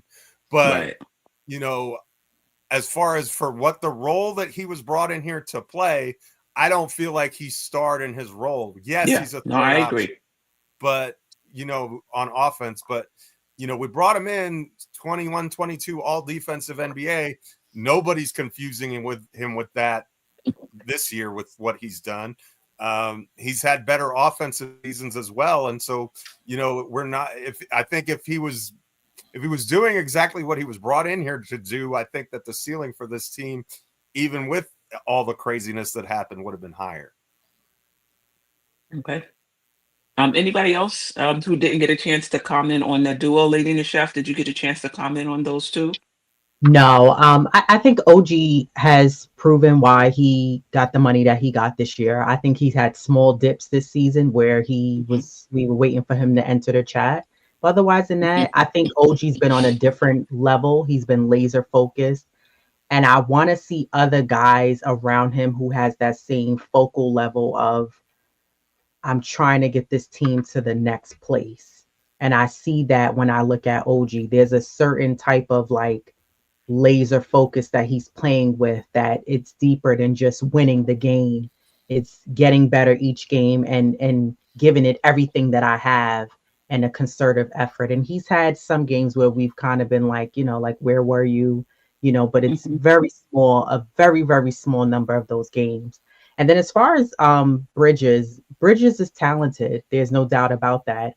And I think that's an excellent point that you bring up, Queen, that fans are in the Nick community. We definitely are putting that pressure on him and saying, Mhm. like, yo, what's up? What happened? And I agree 100% with what Geoff said, though, at the same time, is that Mhm. I think regardless of however many picks that they gave up, he just hasn't showed up. And for me, I look at it Right. like, yo, Right. when he was on that losing squad on Brooklyn, he was giving you 20, 25, 30 points a night. And I'm like, damn, some nights you can't even give us 15 points in a game. And not just that, the defense has been terrible. You're playing alongside of guys, and someone said in chat, the super chat that we got, yeah, he won us those 2 games, but that's 2 out of the 82 that they played. And yeah, he hasn't missed any games. Great, good for you. That's a nice, stat that he has. But I just think that, like, there's the last couple of games in particular, I've sat at the TV and literally just watched Mikal for about 3-4 minutes, just watched him. And I'm like, let me Mhm. just see what he's doing. And I'm watching him and he's just running around. And I'm like, but if you're going to do all of that running around, you got to make it count when you get the ball. And a lot of times he's either off, and it's triggering me because it's giving RJ Barrett when he couldn't knock down a shot, or he's, you're doing all that running around kind of like what Curry does, but it's like you're not making it count when you get the ball. And a lot of times I'm looking for him to attack. Mhm. Sometimes he doesn't even take the mid-range shot when he has the ball, or he's not even going in attack. So I don't really see that. And I just feel like he's just playing background, and I need him to come to the forefront and join the remainder of the guys who's out there trying to bust their butt. So I think that I agree. I think that he has more in the tank, and I 100% agree with Geoff. Like, please prove me wrong in the playoffs and come alive, and not just for one game in a series. You got to be more consistent in the playoffs. You've been in this league long enough, so it's not like, you're in a position like when Grimes is here and you have to be put in a position. You're like, oh gosh, I got to show up. There's this pressure on me. I got to bring the ball up when Deuce McBride. You don't have that pressure on you. You know what I mean? And then I see some people in the chat saying, oh, well, him and OG are playing out of position. We have to stop using excuses. When you go Mhm. out there, you have to go out there and do your job. Go out there on that floor, no matter what matchup it is, and do your job. You're not going to be on every night. Some nights you're going to be off, yes. But I think with Bridges in particular, he just hasn't hit the mark this season compared to when you look at Cat or an OG. He just has, fell flat. Do you think though? Do you think there's been enough space for him to do that, like in terms of his role? So do you think it's the scheme is there for him, the space is there for him, and he's not being assertive enough? Or Thibodeau has to do a better job creating space for him to get more out of him? I think it's both. I think that some of it is Mikal being a little bit too indecisive and not being as assertive. Mhm. There's games where I see that the offense is open and, he's getting the shots, he's getting the touches, Mhm. I think some of it's him. And then sometimes, yeah, I do put a little bit on Tibbs. I've always said that with Tibbs, when we get guys who are good shooters, I think one guy you can use in this instance as an example is Shamit. In the beginning, Shamit wasn't taking his shots. When he came back, I understand he was getting his footing and gathering his Mhm. bearings from his shoulder injury. But once he started getting acclimated, I was like, Shamit could shoot. I'm not sure why he's kind of playing background. And then I think I mentioned this on one of our lives. I said he seems Mhm. to be realizing I have to go get it because the scheme is not set up for me as a shooter to be able to catch the ball and get my shots off like that. And I think also just proving the trust there with Brunson and other guys to be able to get him the ball. And I think Right. now guys see, and we as fans see, like Shamit could just catch it and shoot it, and he's a firecracker. He can knock the shot down, which is great to have. I like his shooting ability. But and that was one of the reasons why I think DiVincenzo was successful, because he knew he had to go get it. Because when you play under Tibbs, he doesn't set up the offense where as a shooter, he's going to create that offensive scheme where the play is set up where you may be coming off of two double screens. You may run around like Curry around the world, and then you come across, put your hand out, you're gonna get. He doesn't set it up like that. Like if you're a solid shooter and you play on the Knicks and you play under Tibbs, you have to learn to go and get it and be aggressive and take your shots when you get that ball. Because if not, listen, the offense is going to keep going without you. You may get a touch here and there, but it's just not set up for you like that. But I think with Bridges, it's the combination of the two. It's sometimes it's him not being gritty enough and assertive and aggressive, and other times I think it's just a little bit of Tibbs not, setting up the offense for the good shooters that we have. Yeah. I would say for most shooters, unless you're like a Curry, you're not going to get plays run for you. I think like those types of players, like you're going to get yours off of the action from the other guys. Like when they double team Brunson, you'll be open. If Brunson can make the pass, you're gonna get a shot. Get a shot. I don't know if we have on this team a shooter to run a specific play for to get them open looks. I don't see that happening with a Shamit, and he's coming along. This is the Shamit right now is who I thought he would be when we first Mhm. signed him. Just looking at his how many playoff games he's played in, I thought that would have been helpful for us. And just that he shot league average or better, if I'm not mistaken, throughout his career, or at least most of his career. I thought, wow, that's gonna really help us. You remember, Geoff? I was just touting the horn, touting the horn. He was just a mess throughout the season. But now he's coming along and it's like, yes, this is who I thought he would be, and let's see if he can continue that in the playoffs. I'm so happy he has playoff experience. I'm happy that the Knicks went out and brought in guys with playoff experience. I know this is a little off topic, that if there are injuries and we have to go to these super situational players, Deron Wright has NBA experience, Beauchamp has NBA experience, that we don't have to, go down PJ Tucker if we needed to as NBA experience, and we don't have to go down to our G League guys. All right, let's move on to our matchup against um, Detroit. We've won. We played them 4 times this year. We've only won once, and I think that might have been the first game in Detroit. Um, we have not been able to do anything with Cade Cunningham, their best player. 30 some odd points, around 30 points, 8 assists, 5 rebounds, or it might be the other, eight assists, five rebounds. He poses a problem, with his height, with his craftiness, his ability to get to his spots, to see over guys, to get his shot off over smaller guys, and his vision to get others involved. Now, Detroit is not a good 3-point shooting team. So it's going to be interesting to see what's going to be the Cade Cunningham strategy. You're going to just let him do what he does and hold everybody else down. You're going to try to make it difficult for him and try to hold everybody else down, which is what I would do. I don't think we're dealing with a very dynamic offensive um team. But Ajay, we'll start with you. Your initial thoughts on this series, on this matchup, and who are you who are you starting the game defending Cade Cunningham? Obviously, multiple players are gonna get a turn, but who would you put on him to start the game? I would probably I don't know their lineup that it's Oh, I will either. tell you. Look, You tell want me you want me to tell who the they're starting five. starting? Yeah. Yeah. Oh, okay. So it's Cade Cunningham, and the guards are Cade Cunningham and Tim Hardaway Jr. The forwards is Asar, I hope I said that right, Asar Thompson and Tobias Harris. And the center is Jalen Doran. And off the bench, there's Beasley, Isaiah Stewart, and Schroeder. Those are their three main guys, but there are times when they will play Ronald Holland III, Fontecchio, and Paul Reed.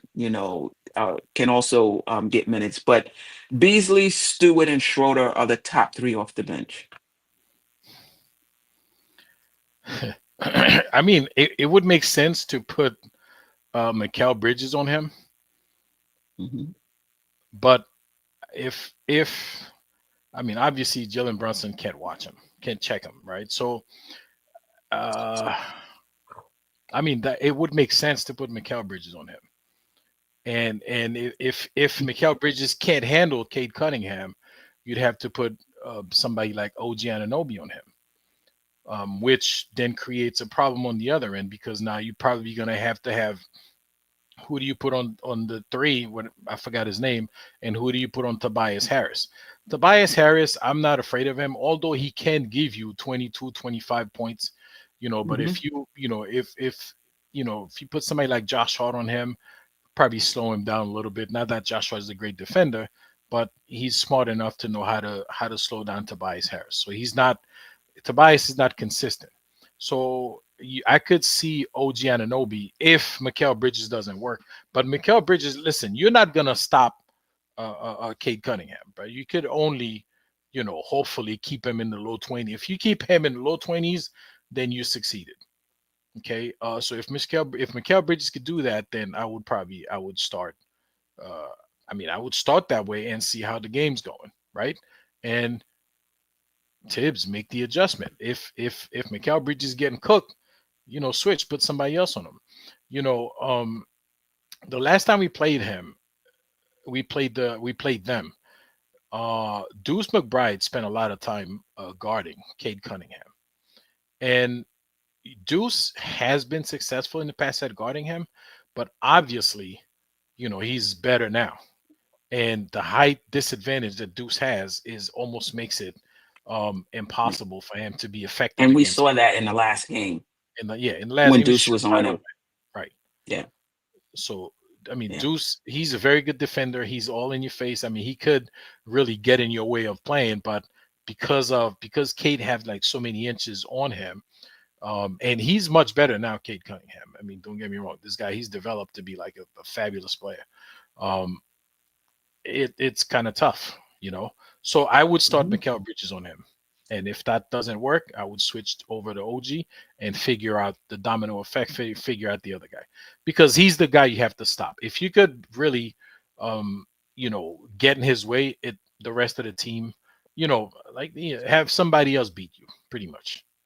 Not have Cade Cunningham go for 35 and 40 on any given night. And let's see the rest of the team do the job. Yeah, yeah. They're not a I thought I had the stats. They're not a really good 3-point shooting team in terms of percentage and and volume.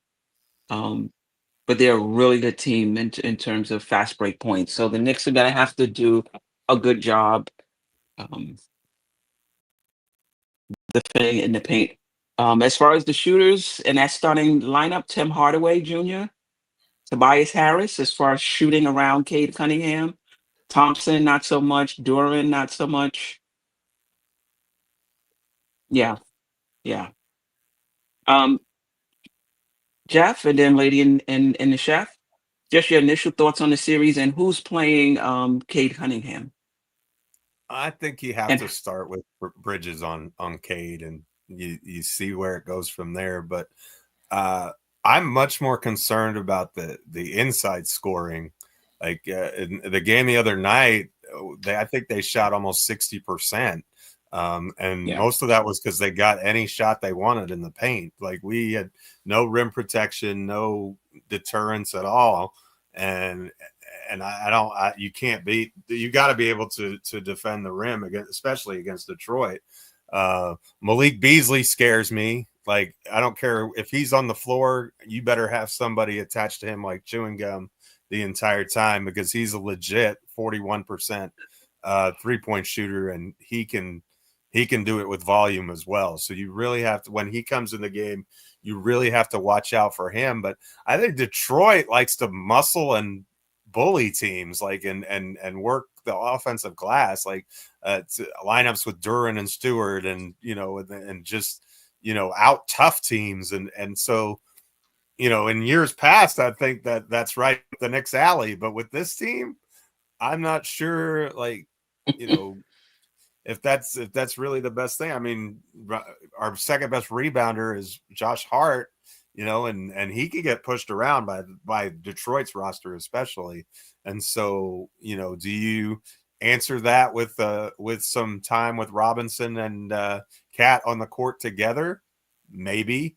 But and that goes to Lady&TheChef's point about Tibbs being flexible in this series and letting the action dictate. Well, this is what we're going to do. Let the game tell you what to do, as he's so famous for saying. Mm-hmm. I think Mm-hmm. he lets his players play like that, but he doesn't always coach like that.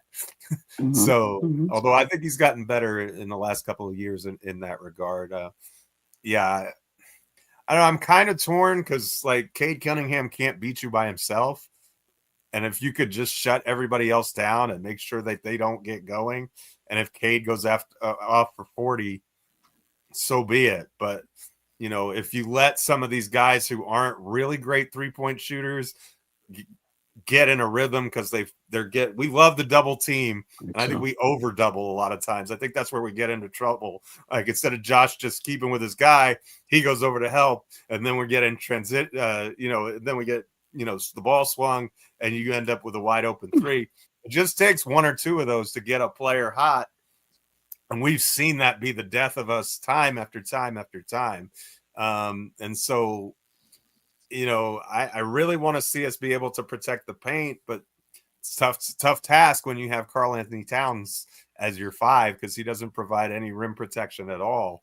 And Jalen Duren's not really a huge threat on offense, but again, if your point of attack defense isn't really good, Cade makes that difficult on anybody, because he's really becoming an elite player. That he was picked number 1 at Okie State for a reason. And he's finally, sometimes it takes a couple years to get, 24, 25 years old now. Well, now he's starting that ascension into stardom. And so it's going to be a tall task and it's going to be a tough series. I mean, I think you're going to see a series very similar in tenor and tone to the Philadelphia one, where each game kind of comes down to the wire, and whoever makes enough plays down the stretch, whether it be a big shot or just, a defensive stop or whatever it is, those are going to be the teams that are going to win. I think every game's going to be really close, and it's going to be on the Knicks to figure it out in the fourth quarter. Like, that's been our big problem of late, is down the stretch of games, we're disorganized. We don't know what we're doing with the ball, and we have a lot of turnovers, and we're not a high turnover team, but it seems like I think we turned the ball over 6 times in the fourth quarter of the last game against Detroit. And most of those weren't even forced turnovers. They're just like sloppy passes, or, just not paying attention. Those kind of like brain fart, like, what are you doing kind of moments that are so frustrating and so prevalent with this team at times. So, I think if we play smart, we have the wild card in the series, and that's Jalen Brunson, because there's nobody more proven at crunch time in the playoffs than number 11. And so, to me, that gives us a slight edge in what probably is going to be a coin flip of a series. Wow. I hope not, Jeff. I hope it's the Knicks in 5 or 6. But just some stats to back up your points. In terms of second chance points, they're 9th in the league. This is for the entire season, about 15 second chance points per game. The Knicks are not that far behind at 14.3. So we kind of match up. So across these stats, we're not that far behind. But in terms of opponent second chance points, the Knicks only give up 13. So we've been pretty good in terms of our defensive rebounding. Sometimes it doesn't seem that way in terms of not giving up, not necessarily second chance opportunities, but the actual points. Fast break points, they're second in the league, 18.5 fast break points per game. And so it's going to be super important for the Knicks to make sure their defense is set This is not a really good 3-point shooting team. They're 17th in percentage. I think it's 34%. Sorry, I just had that. They're 17th in percentage at 36.2, but only 22 in attempts. So they don't put up a lot of, 3-point shots. But fast break points, points in the paint, the Knicks are going to really have to get back, establish their defense, and make sure every time they're shooting over a set defense, right? To try to mitigate the points in the paint, make it difficult for them to get points in the paint. And then also to take away those fast break points, those transition points. They're second in the league in transition points. And the Knicks are 10th in the league in defending and giving up fast break points.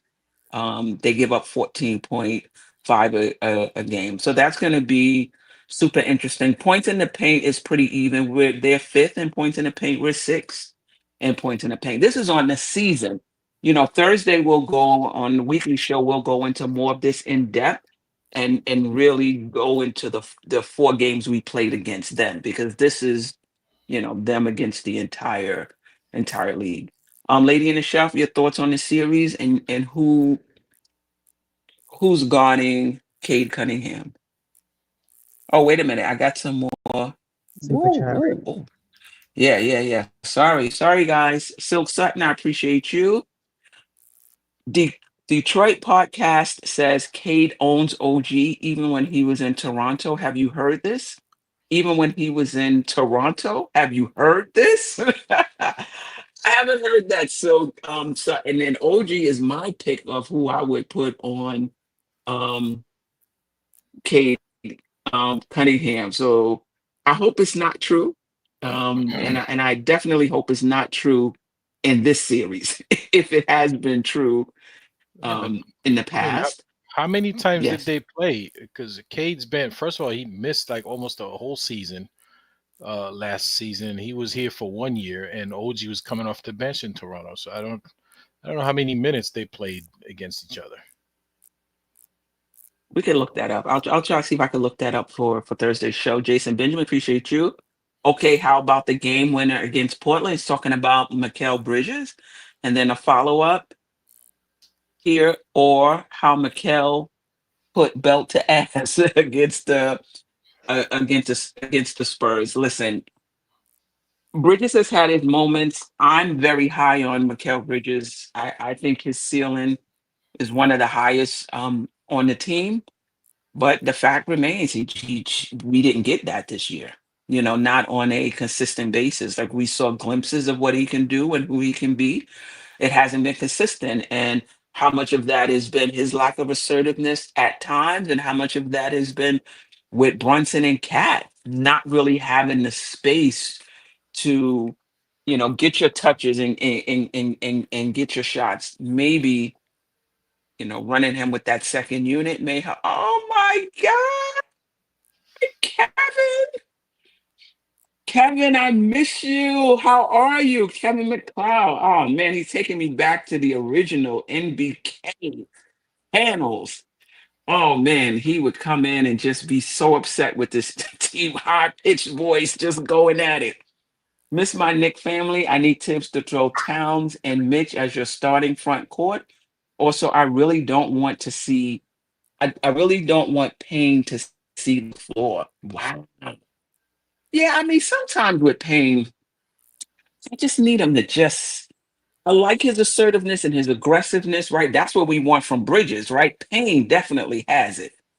But sometimes he just come down and pull in before the defense has, excuse me, the rest of the team gets down there. So I see you on that. Um, but he does have playoff experience. So I don't know if I want to say don't want to see him, but I don't want to see that. Um, Mitch and Towns as your starting front court. I think it's going to be situation dependent. I think we're getting now into the playoffs. Is more half court. The way they sloughing off of Hart now to give help. that's the same thing that can happen with Mitch, but I do think there are going to be times when that's going to work for us, and hopefully Thibodeau doesn't hesitate to do that. Appreciate you, miss you. Let me know when you want to come on. Did I get this? Okay. Lady and the Chef, were you talking about who you wanted?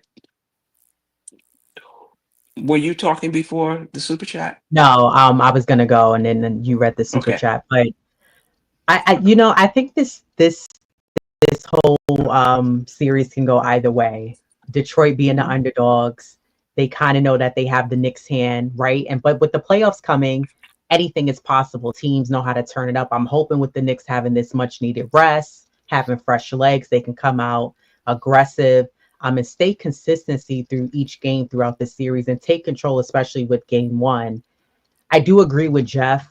The Knicks tend to have collapses in the third and fourth quarter where they'll have a good first half, and then the second half of games, they just completely, there's a disconnect there, and they have these collapses defensively, offensively. They get quite sloppy. You can't do that against this team. But what I find is that the Knicks tend to play well against teams they're pretty evenly matched against, even though Detroit has had the Knicks hand in the regular season. Again, I know the playoffs is a different ball game, but I think that this is going to be pretty even. I think this series is going to kind of be evenly matched, kind of like how we saw last year in round one against Philly. It was intense. It was great basketball. It was entertaining, but I thought it was pretty neck and neck for a reason. And I think that this year, Cade is definitely going to be the guy you want to stop. And I agree with you, Queen. That's who was my pick defensively to be on him is OG. I don't know if Mikal will be able to contain Cade and keep him in front of him. I think you're better off trying to have OG on him to contain him as much as possible. And then I think you do have to worry about Beasley, because for some reason he seems to do whatever he wants. He shoots threes, he's driving, no one never stops him on the Knicks as well. And then Isaiah Stewart, I think you got to put a body on him so this way he doesn't out rebound you. And I think it's good that we do have Mitchell Robinson back, because you can have him playing and you can throw something at him. And I think at times it would be nice to see, which we saw kind of a preview of it against Boston when Tibbs had both Mitchell Rob and you had Cat on the floor at the same time. So I would like to see both of them on the floor as well at the same time. But, I think the Knicks, I agree, they're going to have to get stops. The Knicks also have to not fall into this Achilles heel that hurts them as a team, where whoever's bringing the ball down, sometimes Brunson does it where he just lets it fly and he just chucks up a three. And yeah, most times they go down, but sometimes I'm like, did we really need that? And then I think that we've seen games where you watch, and then I can't remember what game it was recently, and Josh Hart ended up taking the last shot, whatever game that was, and we went into overtime. And I was like, how did that Boston? How did we come into that play?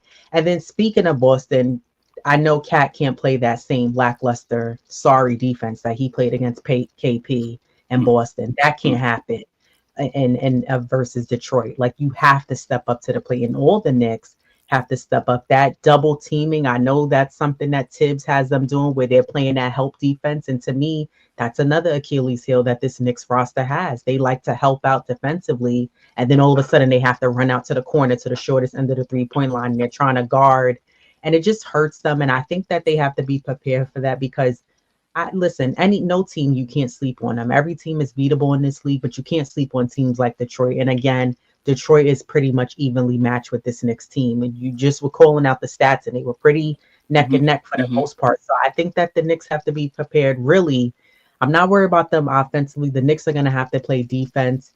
And listen, Detroit is already telling Knicks fans, don't come here because we're not allowing you to buy the tickets. If you're not a Michigan resident, you don't live in other neighboring towns, we're not even allowing Knicks fans to buy the tickets. I guess they're looking at it like what happened against last year in round one against Philly. Knicks fans were coming there, they were selling out the arena. They don't want that. They said, we're not doing that. We saw what you guys did last year. We know this is what Knicks fans do.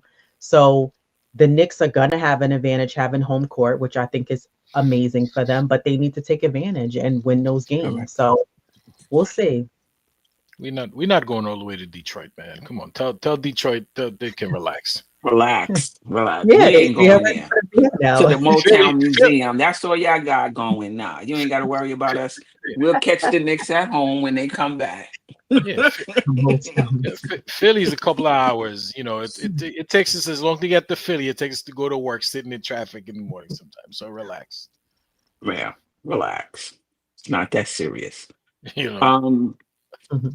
yeah, I was thinking I would put OG, but I mean it comes down to who you're hiding Brunson on, and I'm saying Thompson or Sia Thompson, and I'm putting Bridges on Tim Hardaway, and I'm putting Hart on Tobias Harris, and Cat on Duran.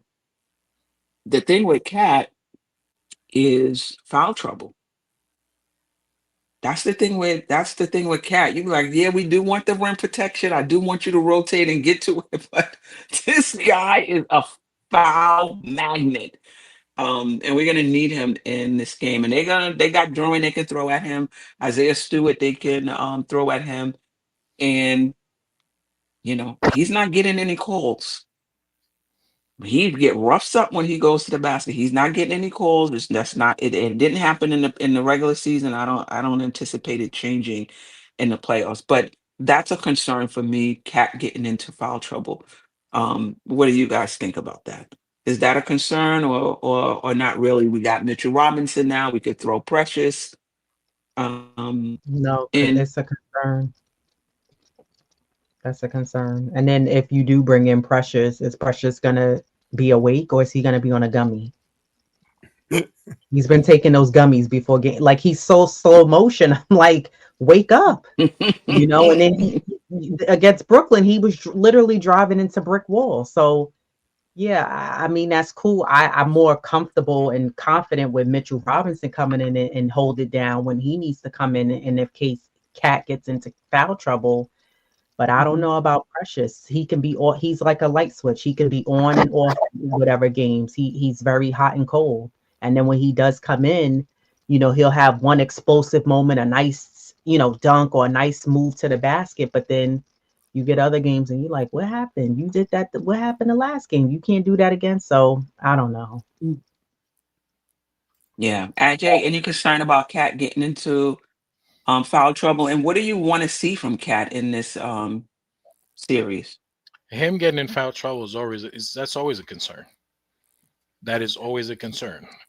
I'd like to see him play a little bit smarter. Show a little more basketball IQ on defense. But what do I want to see from him? Take more threes. Shoot, you're shooting 42%. There's no reason why this guy's not taking 7, 8 of them a game. I mean, consistently throughout the last 4 or 5 years, he's consistently been a good 3-point shooter. There's no reason why he's only taking 1 or 2 a game. Like that's not a winning recipe, you know. And not to, but for the Knicks as well. The Knicks are sixth in percentage at 36.9, sixth in the league, Ajay. They're 27th in attempts.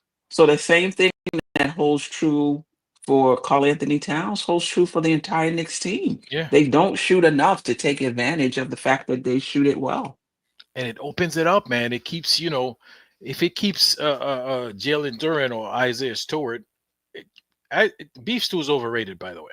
But I mean, he's a dirty player, but he doesn't do a lot more. Watch the game. You go. You can't watch the game. Go watch the highlights. He doesn't do a whole lot more. He's just intimidate people if you allow him to intimidate you. But basketball wise, he doesn't have a whole lot of skills. Mhm. But if you could keep him away from the basket with Cat shooting threes, man, it's a done Mhm. deal. you know, he doesn't have to hit every one of them. All he needs to do is his regular 4 out of 10 or 5 out of 10, and that Yeah, but the thing about it is getting him good looks too. Because he can't just be. he How gets do good you looks. how do you get him the look? Like, do you feel like he's getting good looks and he's just passing them up? Yes, he's getting good looks. Okay. He's getting good looks. Listen, and the last time we played Detroit, you got to remember these guys. Detroit's two big guys. They're not used to checking people on the perimeter, right? So they don't even know what to do when they're out there. So Cat has room to take the shots. He just doesn't take them. Yeah, they're probably going to put a small on him. I don't know if I don't, my memory is so short. Did Dorman play him? Um, Yes, both Jalen Duran and Isaiah Stewart played him. Stewart. It- Played. they, Okay, so they didn't put a small on him. They didn't put a wing on him. Okay. I mean, if there's a switch at times, maybe Tobias Harris ended up on Hmm. him, but it was mostly those two guys that watched him. But that wasn't their strategy. Like some teams will come out and put a small on him. Okay. Cat needs to do both. I agree with you, Ajay. He needs to shoot that three, pull the defense up, but I do think that he needs to get down in the post and go to work as well. He needs to give the Knicks a little bit of both, so this way Detroit's like, damn, I don't even know what to do with him. He down in the post, he's cutting in the lane, he's hitting the threes. You gotta he has to mix it up, and I agree, he is getting he's getting the looks and the touches. The Knicks just gotta move the ball. Guys got to move without the ball. That's going to open up the floor for them. They have to move the ball for him to get those threes that he can knock down. Yeah. I mean, Jeff, any thoughts on that before we just get into keys to the Knicks? What the Knicks as a team need to do to beat this team? Well, I think with Towns, it has to be mental toughness. Like you can't you got to expect you're not going to get the call. You can't be griping and not getting back because you're arguing with the official, or your hands are up, or you're laying on the ground because you drove the ball and you did get hit, but they're not calling it. You just have to get over it and get back up and get moving. We need more triples. I think that's accurate, but I don't be surprised if they do put a lot of Tobias Harris on them so they can keep Jalen Green guarding the paint. I mean, Jalen Duran, not Jalen Duran. Paint. I wouldn't be surprised if you saw that as a switch, because it's been very effective for most of the season, because you can put a big on Josh Hart most of the time, and look, if Hart gets a triple double, you can probably live with it. You know, you don't want get cooked by Cat, because when he gets cooking, we're nearly impossible to stop. It's going to be interesting which Hart shows up. The Hart that showed up for Philly, who took every open 3-pointer they gave him and hit them, to the point that Nick Nurse had to come out of his strategy of, we're going to let Josh Hart beat us. Is it going to be that Josh Hart, or is it going to be the Josh Hart where they're going to put a big on him, or they're not going to really play him? They're going to allow him to shoot and have somebody cheating in the key, making it easier to rotate on drives. And if that does happen, he's hesitant to shoot or he's not hitting shots. Thibodeau has to be quick about putting in McBride or even a Shamet, how he did, either one of them, to keep Detroit's defense honest. So that's going to be interesting. It's going to be interesting to see with this team. We're so one-sided. You put a defensive lineup in, the offense suffers a little. You put an offensive lineup in, the defense suffers a little. We've had lineups with Mitch, Precious, and Hart. I'm like, whoa, like, you put them in to protect the league. You know what I mean? Because you're not going to get much scoring with those three guys in the league. And then when you want to go with your offensive unit of Cat and whatever, you better. I don't know how you get stops. It's like, okay, we need offense right now, so we're going to go with this team. So it's going to be really interesting to see how Thibodeau works these rotations and figuring out what do we need right here, right now. And the players have to deliver as well. I mean, Tibbs is getting a lot of criticism, and some of it I agree with, but there hasn't really been a lot of criticism on the players in terms of just showing up and making plays. I don't want no excuses, from the players. Show up, hit your shots, stay in the game, get in the game, whatever you're going to do. I don't want no excuses. Thibodeau has to do his part. I'm not denying that, but these players have to do their part um, as well. Ajay, you wanted to say something? No. I No. have one Okay. other thing, Queen, before we Yeah. move on. Yeah. It's a little bit of a double-edged sword, though, because if you're shooting a lot of threes, that leads to long rebounds, and you're playing against a team that loves to get out and run. So you got to be careful. You got to make sure that you're not just, launching to launch. You want to make sure that they're the Campaign. quality looks, because if you miss a long one, they're what, second, you said, in the league in fast break points? And fast break points per game. Team going is to shoot a lot of quick long shots and long rebounds and off to the races, and then you find yourself in trouble. But that's and what's fifth going to is- hurt them. That's what's going to hurt them if they keep settling for the threes. And I can guarantee you all, when you watch that game, watch Detroit. I don't care if it's a player who we aren't even really thinking about. Those guys, they're going to take it to the hole and drive.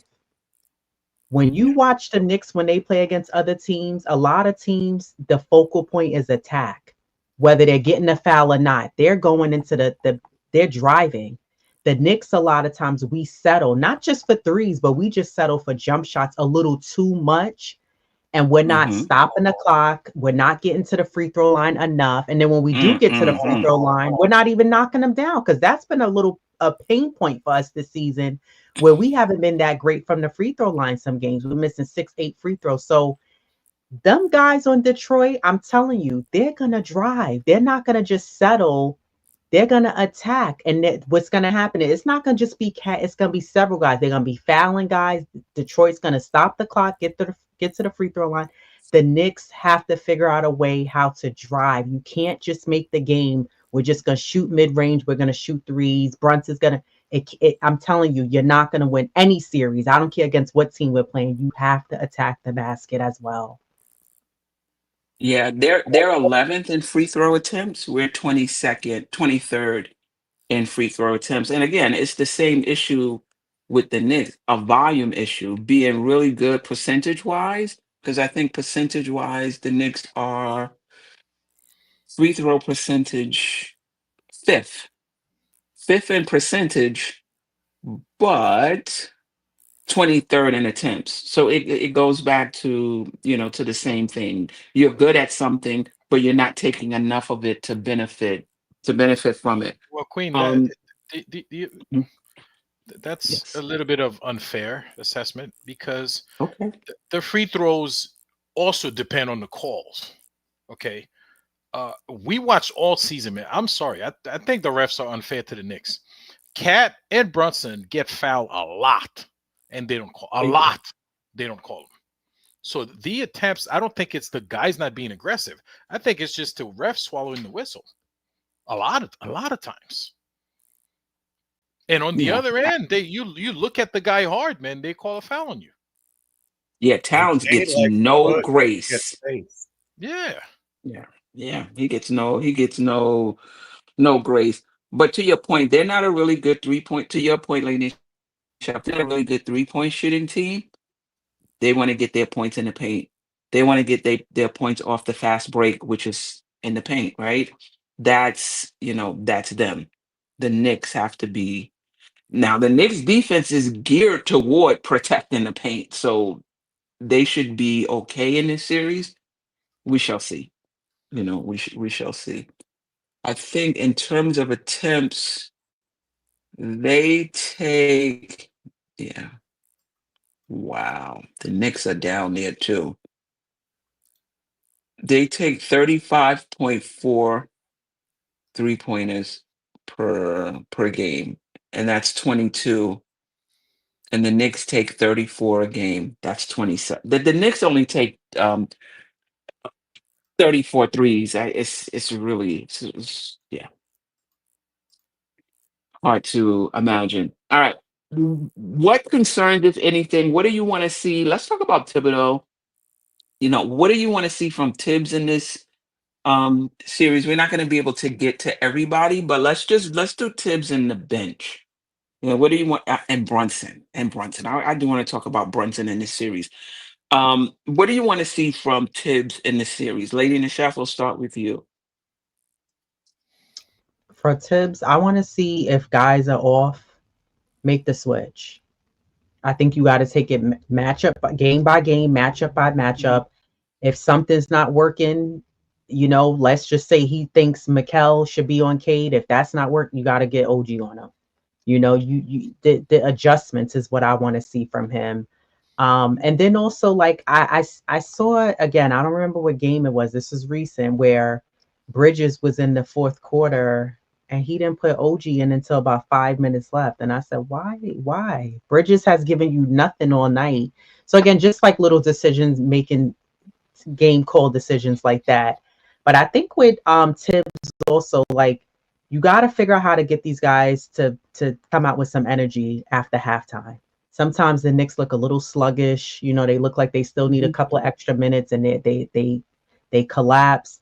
They start off strong, and then they don't play a good second half. But I want to see also just him figuring out maybe switching it up and don't have the offense or the defense where it could be so exposed, specifically the offense where Detroit's going to go, okay, well, I know this is what Tibbs is going to do. He's going to have Brunson over here. He's going to have Bridges over here, OG.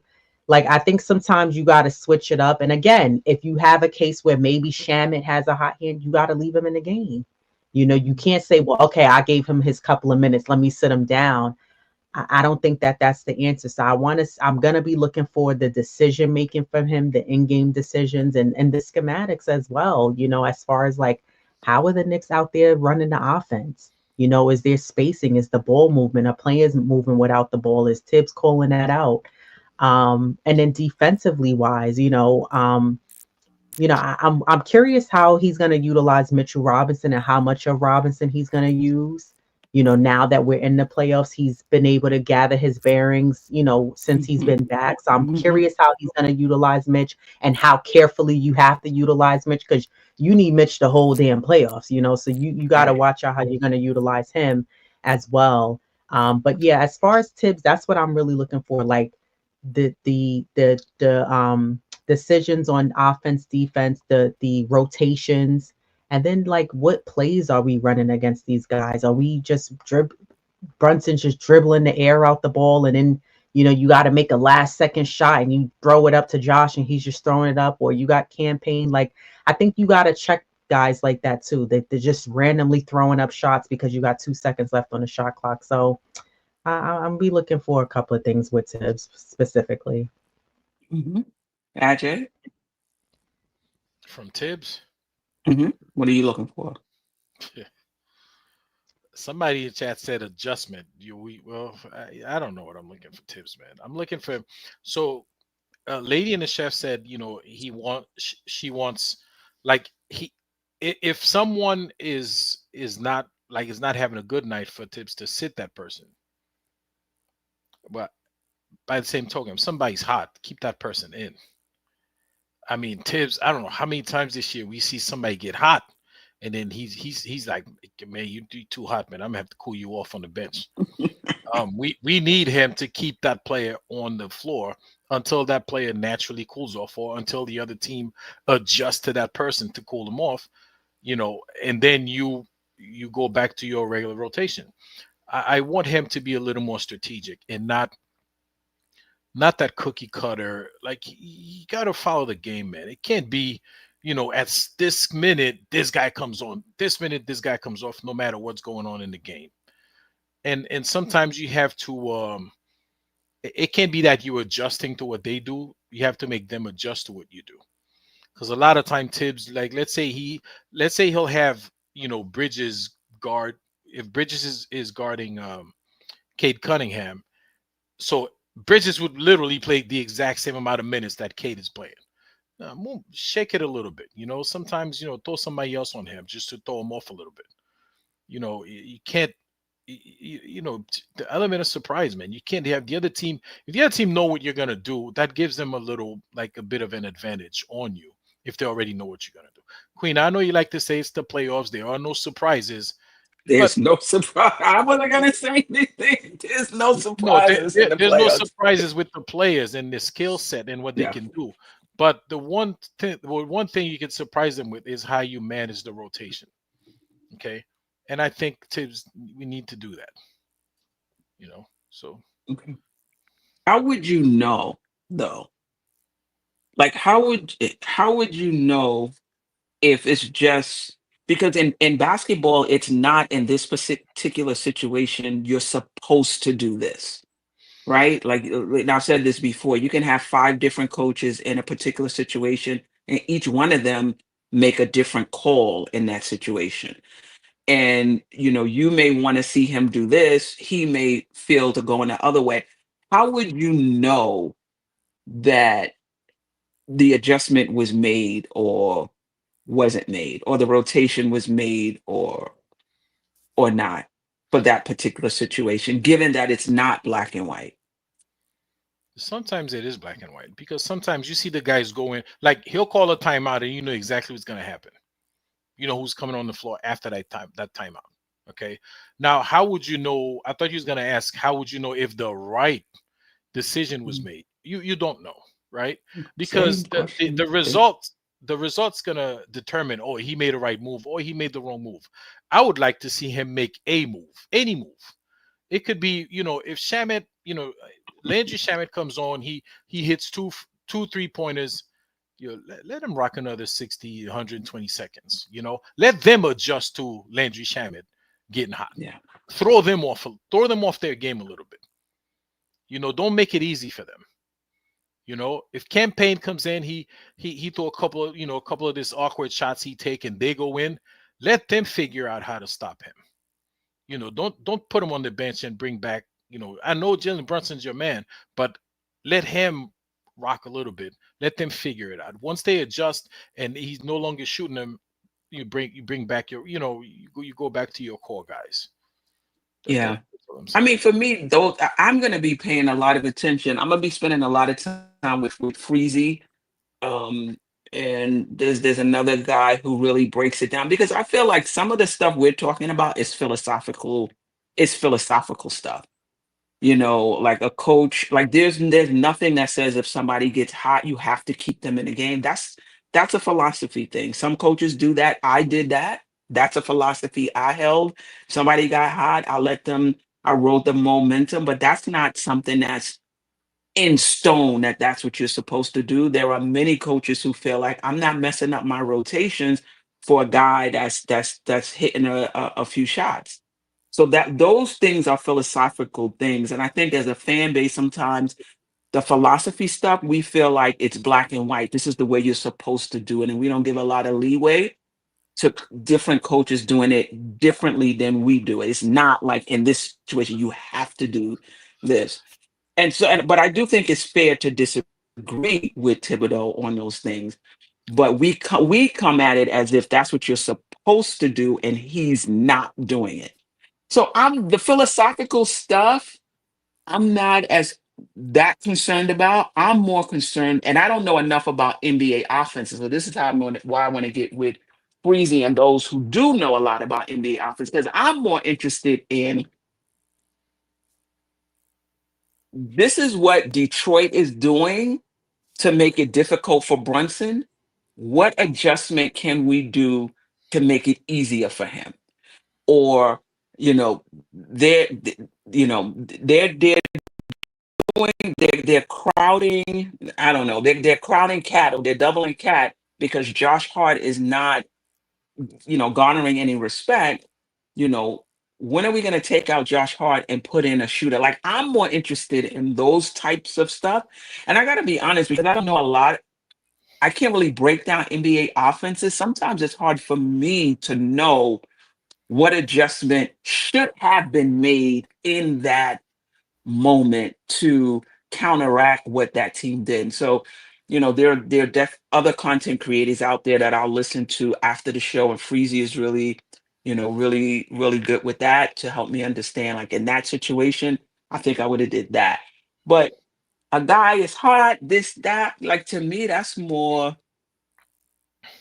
you know, philosophy stuff. I don't agree with it myself. but I'm not going to kill him for that. I don't agree with it, but I'm not going to kill him for that. But I'm more interested when you talk about adjustments, like offensively, defensively, what can we do to counteract what the other team Well, just did? So that's what I'm looking to see from Tom Thibodeau. I don't Queen, know if I'm going to see it. I'm gonna have to get with let other people after the game to see if that actually happened. and, Um, and and Queen, before we go to Jeff, it's not. And one more yes. thing about Tom Thibodeau, right? It's Mhm, not, the adjustment is one thing, but sometimes, and I know, I don't know if that has to do with philosophy or mhm, like how he reads the game, right? But there are certain mhm, things that,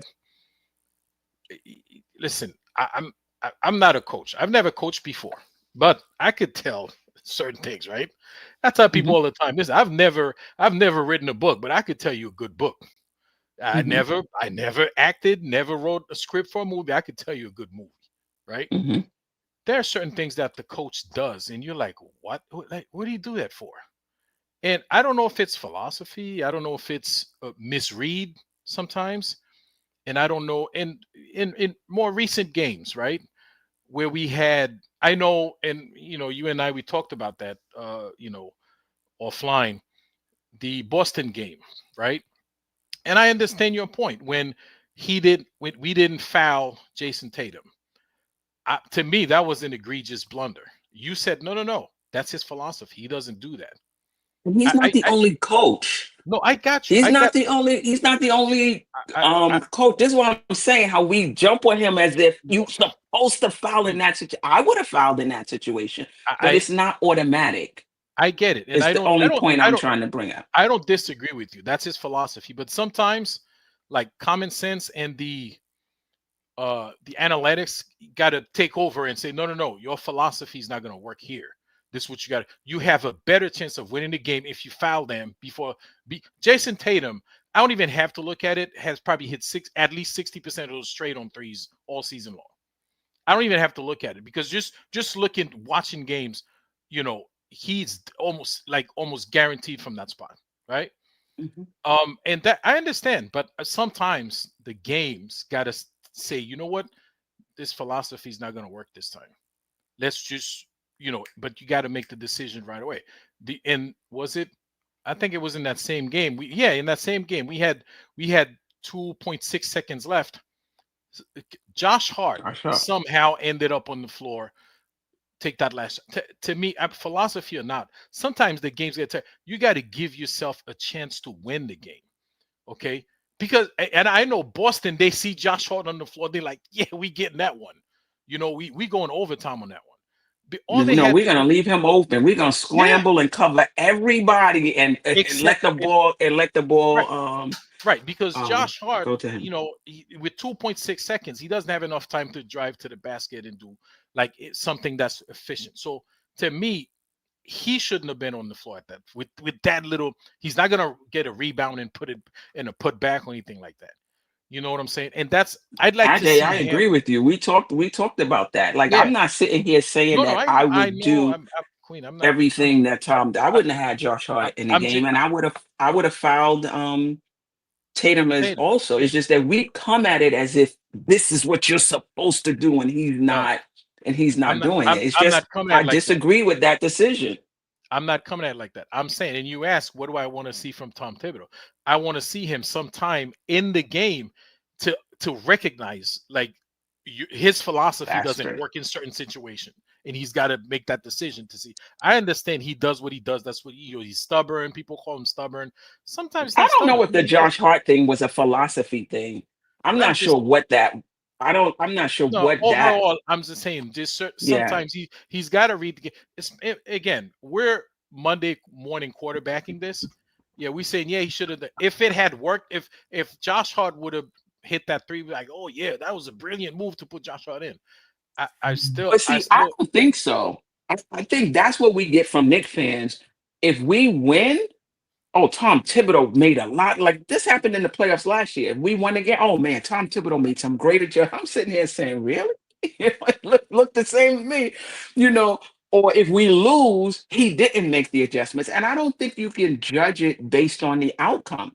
Because sometimes it could be a terrible decision, like Josh Hart being in the game over McBride or Shamet, but they just happen to hit the shot.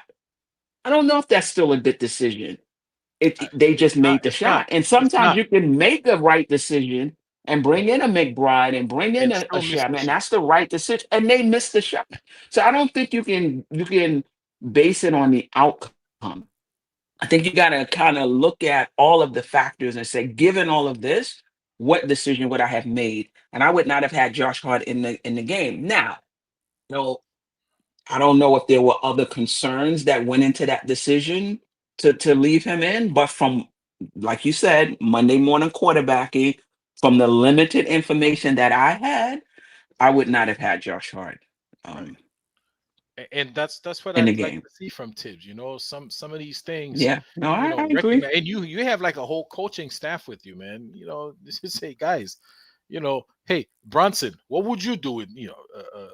Nah, he ain't saying No, but that. I He's think not turning it to I them think in that I think what you're situation. saying, Queen, about the whole, like you just brought up how, and shout out to Uncle Freezy, how you like to be able to really dissect what changes he would make as a Yeah, I want coach. to I, understand it. I Yeah. agree, and I understand what Ajay is saying because I look at it like that too. Like you've lost all of these games to these top competitive teams in the league, and even some of the other blunders of teams that we've lost to, Detroit, Chicago, we lost to two, three times, whatever.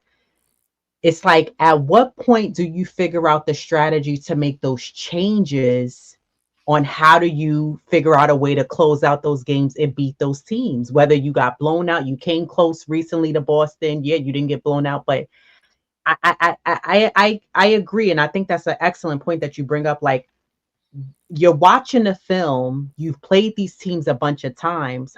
How do you figure out as a coach and coaching staff and listening to, what the other assistant coaches are saying? And I don't mean to take up too much of your time, Geoff. No, I'm it's sorry. fine. It's fine. No, no, Say it's this, fine. like, how do you figure out, like, how do we beat those teams if you're watching the film?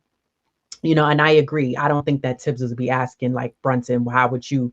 But like, No, if we're watching the Daddy film, Brunson, that is Daddy Brunson, not Jalen we're Brunson. we're watching the film, and we're watching, like, Now he what's may the do that while they're watching strategy? the film, but not on the bench, not Yeah. during the bench coaching. Like while they're watching film as Right, a coaching staff. Yeah, yeah, yeah, yeah, yeah. right. So yeah, But I guess I the don't know. question I have for us is, when the team loses, how do you decipher how much of it was the coach and the schemes, and how do you decipher how much of it was the players missing shots and the players being not mentally tough enough? Because after these losses, we talk a lot about Thibodeau. We don't talk a lot about the players. And like I said, Freezy was able to break this down on when what was it? Was it the last Queen's Court, the weekly show? I think it was On when he Thursday. hopped on with us and said, he can see when it's the scheme that's not working, and Mhm. he can see when it's the players not executing the scheme. But for the average Knick fan, I don't know if we can look at it like that and be like, no, the scheme was good. They just not hitting their shots, or nah, that scheme is not right. You're not creating enough opportunity for OG or Brunson, OG to get down. You understand what I'm trying to say? This is where I am now, and me personally trying to watch the games and learn it on that level, so that I can be able to differentiate how much of it was the coach, how much of it was the play, or how much of it was a little bit of both. But I guess I'm asking you guys, how do you, when the Knicks lose, how do you differentiate that? Jeff, I'll go to you. How do you differentiate it? I don't know. I tend to think you win as a team and you lose as a team, right? And you know, every play is involved in that win or that loss. And so sometimes a coach is going to make a questionable decision. Sometimes a player is going to make a questionable decision. And so I think that both things can be true. I think that a lot of it lies on who we like the best. Like if we like the players, we're going to put more of the onus on the coach. If we like the coach, we're going to put more onus on the players. And so, I don't, we only play the blame game when we lose, right? Nobody plays the blame game when we win.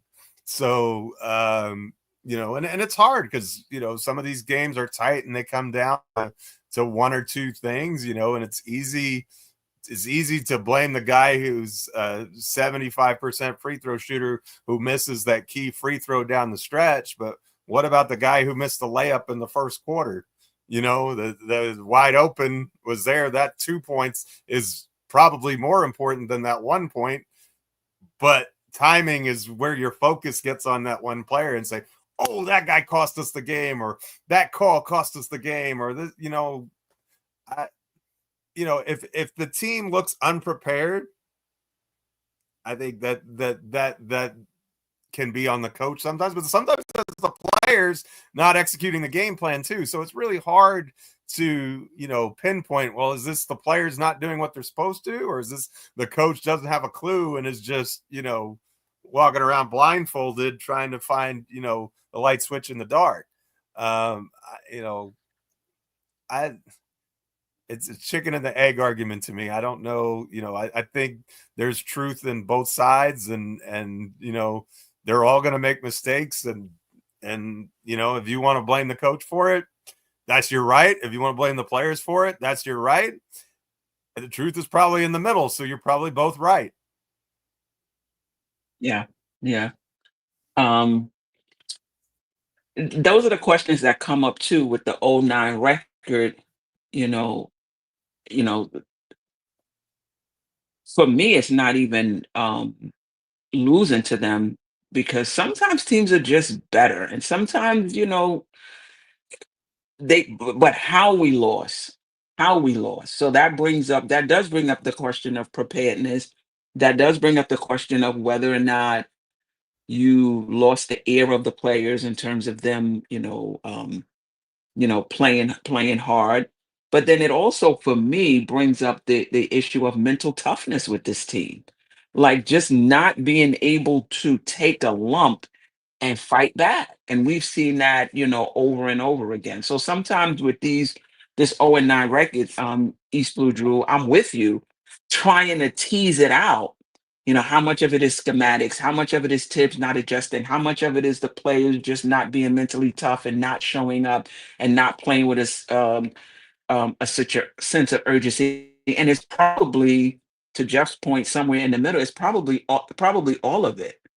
But I still felt like we could have been more competitive, whether we lost the game or not. And that, to me, is what stood out, was just a lack of competitiveness.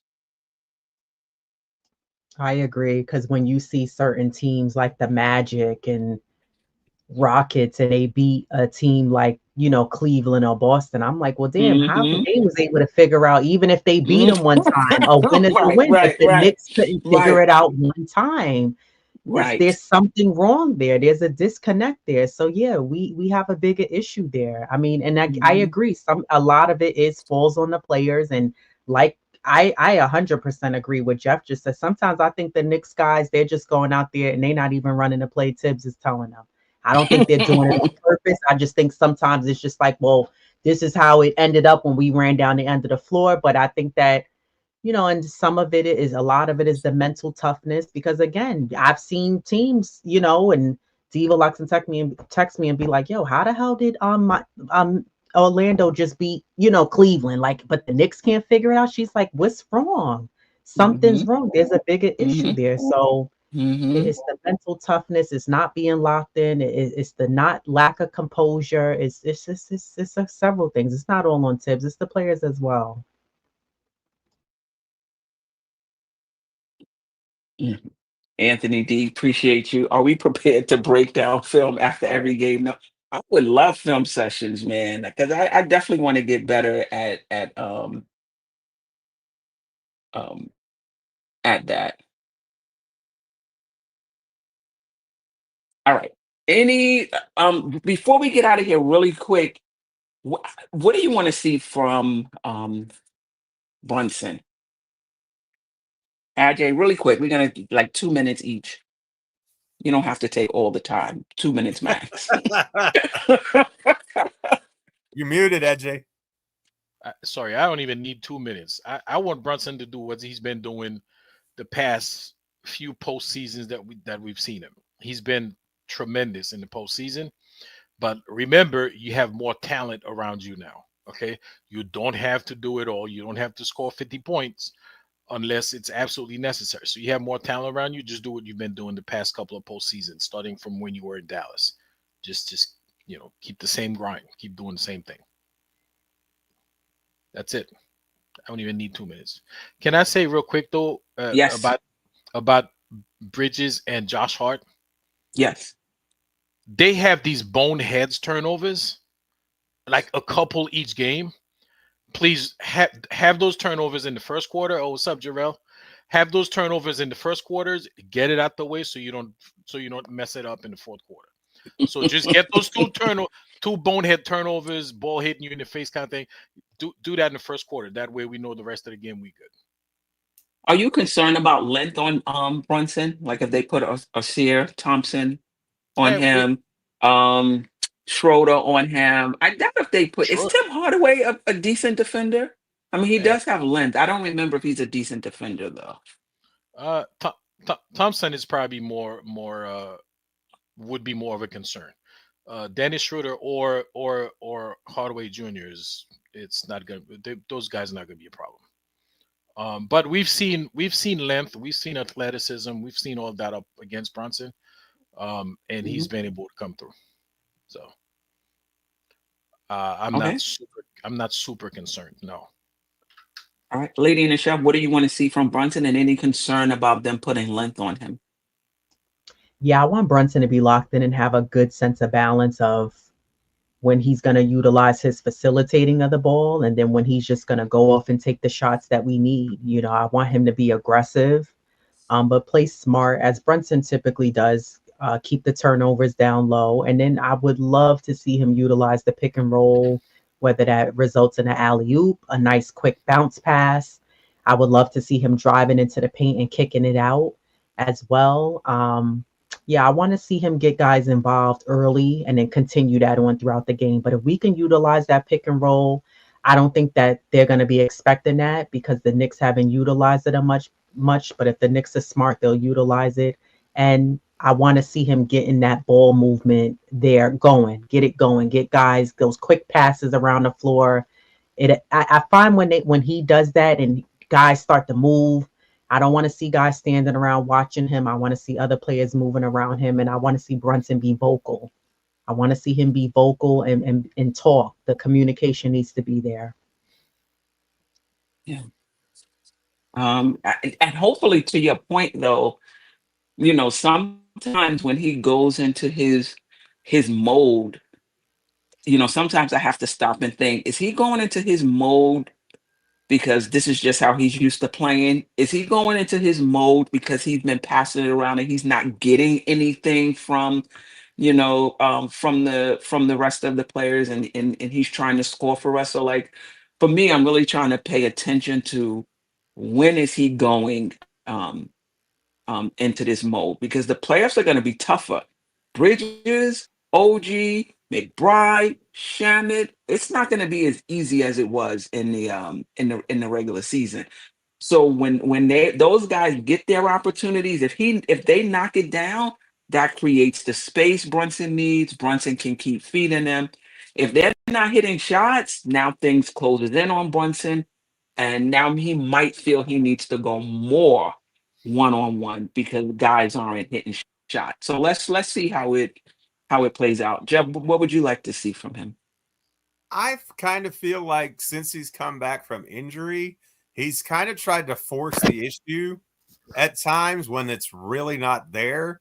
Like I felt like in a couple games, like even the Detroit game, it was like he was making it into anything you can do, I can do better kind of a situation where that's not what it called for. And he forced shots and he forced he turned the ball over some. So I just want him to read the game, take what the defense is giving you, and don't try and force the action. It's almost like I missed 16 games, so I've got to score 16 games worth of points in the second quarter. No, just be Jalen Brunson, and that's going to be good enough. But I'm not overly worried about Jalen. He is the only Knick that I'm confident is going to raise the level of his game in the playoffs, because we've seen it for 2 years in a row. Hart is probably second on that list, because I think we saw that in the Philadelphia series until he got injured. I think OG's that kind of player as well. I'm not sure about Towns. I'm hoping for Towns, but I'm not sure about Towns. And I'm not sure about Bridges, and I'm a little bit scared about Deuce. But so I think that, and I think Mitchell Robinson, for the minutes he gives us, will be fine also, by the way, because he has an history, and it's just based on what I've seen from them in the past. I'm not saying that they're not good players or this, that. I'm just saying that from what I've seen in the past, certain players have shrunk and certain players have grown, and Brunson especially, his numbers tick up in the playoffs and considerably, and that so I expect that to continue. And I think part of it also is that he studies, and so he's going to look at all that game film, and he's going to know how they're attacking him, what they're trying to do, and then he's got every counter you can ask for in his bag. He just now he's going to know which ones he wants to go to, right? You can put length on Brunson. It's not like he's not seen lengthy defenders before. Like, teams have tried everything on him. And what we've seen, the majority of the time, it doesn't work, because he's just that elite in terms of his shot-making ability. And that doesn't mean he's not going to have a bad game here or there. Everybody does. But he had a stretch where he had like 4 40-point games in a row last year in the playoffs, or something crazy like that. Like, he just went off. Like, I think he and Michael Jordan are like the only two players to have a stat line. I forget what it was exactly. It was like 40 points, 5 assists or something in consecutive games. But when you're in Air Jordan company, that to me says you're a big time player. So I'm not worried about Brunson, but I do want to see him not force the issue, and just whatever the defense is giving you, take that. Like, I think he's going to see a lot of those hard double teams, get that pass out quick, so we get that 4-on-3 and get easy buckets out of it, and make them pay for that defense, and make them get out of that and try something else, because we've seen it work, and when it does, it makes the Knicks really hard to guard. Right. And so what I want to see from Brunson, and I'm with Jarrell, it's the floor game. I gotta say, I haven't been overly impressed with Jalen Brunson's floor game. And I said this coming into the season, when we were talking about who has the most pressure on them, I felt like Brunson had the most pressure, because I feel like it's the Knicks are championship contenders, or some would say close to being championship contenders. You're not just the best player now on an ascending team. You're the best player on a championship contending, almost contending team. It's a different level now. The expectation is that you're going to go deeper into the playoffs. So your floor game got to be much better than it is. And that's what I'm looking to see in this playoffs. I'm looking to see Thibodeau. To me, Thibodeau was on the clock. So I'm looking to see Thibodeau. But I'm also looking to see Brunson as well. He's very talented. And to your point, Geoff, I don't care who you put on him, he can get a bucket. But you got to be at this point now where you're reading the game, thinking ahead. You know what? I'm gonna get so and so going early, because I know I can get mine at any time. Let me get everybody moving. Let's get this, that. Oh, they made this adjustment. I'm gonna do this. Oh, we didn't score in 3 possessions. All right, let me just drop 2. Let me just drop 5 points right here, and then get back to. You understand what I'm saying? I just feel like sometimes it's just. And his heart is in the right place. I don't think he's being selfish like some people say. I don't think he's trying to show off like some people say. I don't think it's any of that. Just think he just goes into mode at times when I'm not sure mode is needed. at that time. So that's what I'm going to be looking for Brunson. When do you go in mode? When do you know, orchestrate the team? And I think it remains to be seen, and this will know over seasons, over a few seasons. Maybe we may get to the point, Allen Iverson, where we got to move Brunson off ball and have somebody else be on ball, or have another point guard, a taller point guard with them, so that they can share those duties. I'm not saying that we're there yet, but this is what I'm looking for Brunson in these playoffs. Any anything else? Let me just go with East Blue Drew. He needs to study defenses and see where his guys take better shots. Parrish Duggar. Got to stop judging Brunson the last few games. He was ramping up to see where his game coming off. I'm talking about Brunson for the entire season, not even for me anyway. My comments was on the entire um, season. Keith Turner. This series to me will come down to Cat and Bridges. If them two don't show up, we lose this series in 6 games. I don't think Detroit. Listen, Detroit is they have Cade Cunningham. We have capable defenders on this team. We have more than one capable defender on this team. They're not a 3-point shooting team, though anybody can get hot, right? They're a team that wants to punish you in the paint. The Knicks defensive scheme is more about protecting the paint than the 3-point shot. I think the Knicks are going to be fine. Um, But we shall see. This is why we play the games. Anthony, I want to remind you that the Knicks had 5 guys in the starting lineup that averaged almost 15 points, I believe, and as high as 25. That doesn't happen if he doesn't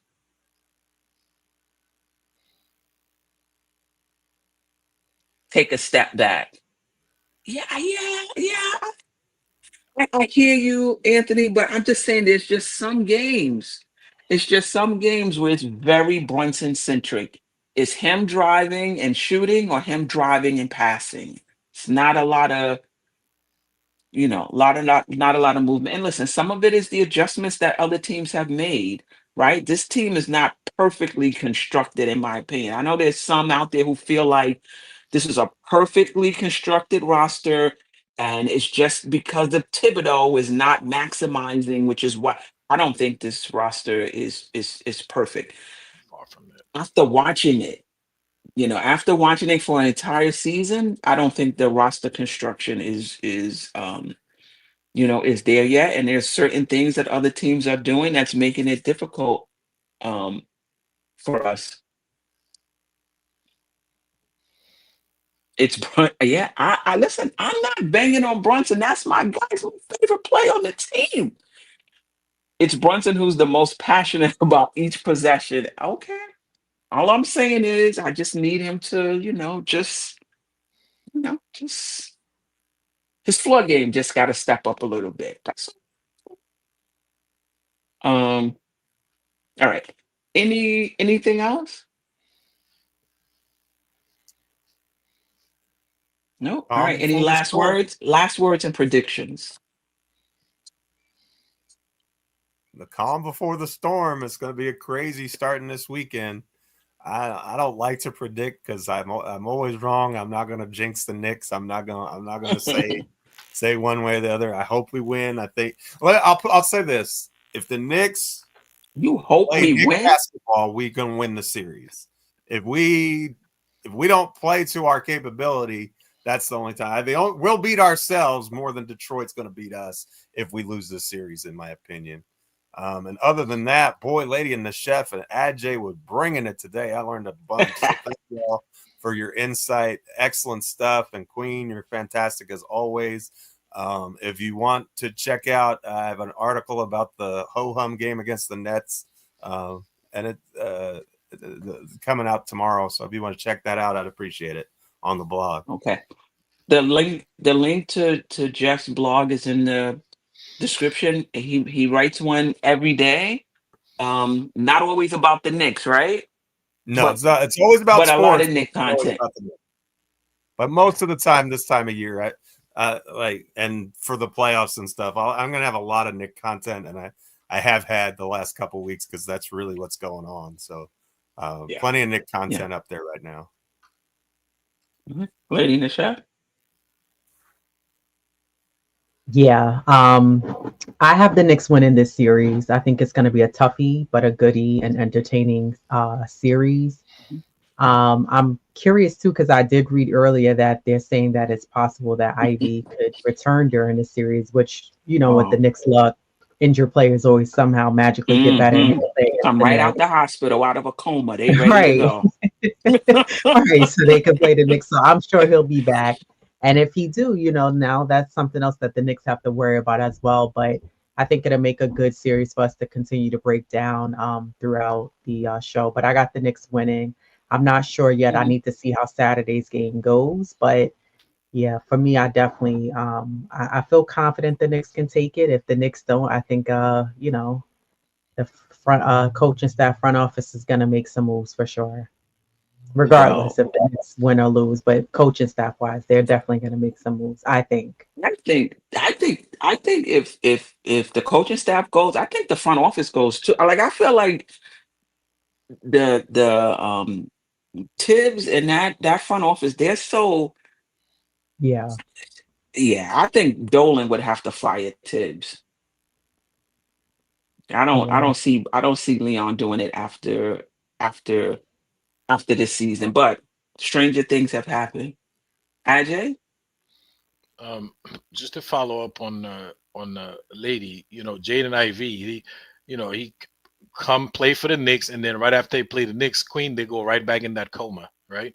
They wake him up just to play the Knicks, and then they go right back. Broken leg, no worry. We play the Knicks. They go right back in the cast after that.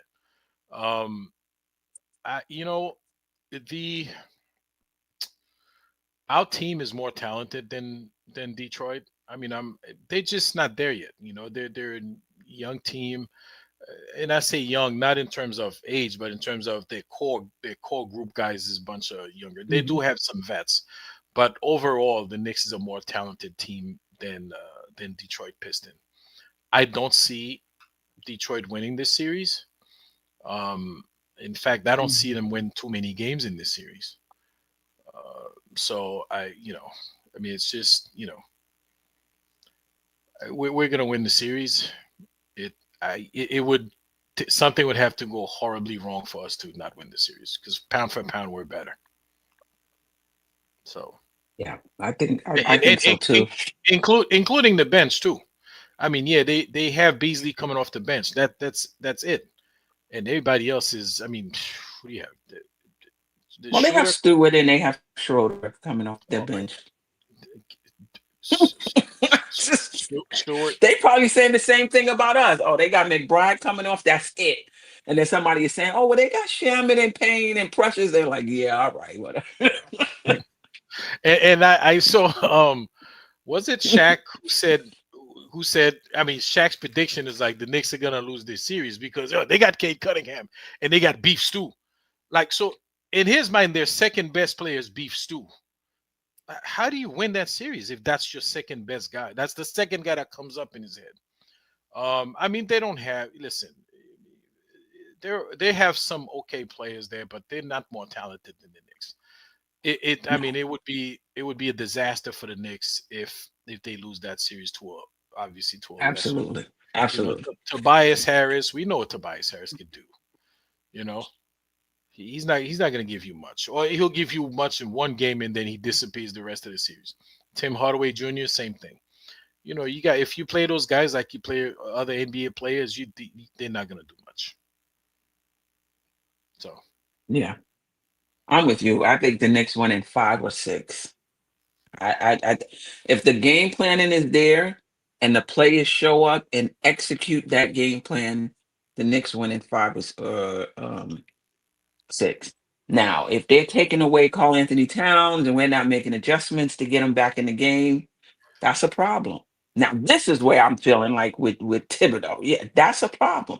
Or if they're doing something with Brunson to make it difficult for Brunson to bring the, like, who was it? Atlanta. Remember that time Atlanta was just making it so hard for Brunson to bring the ball down.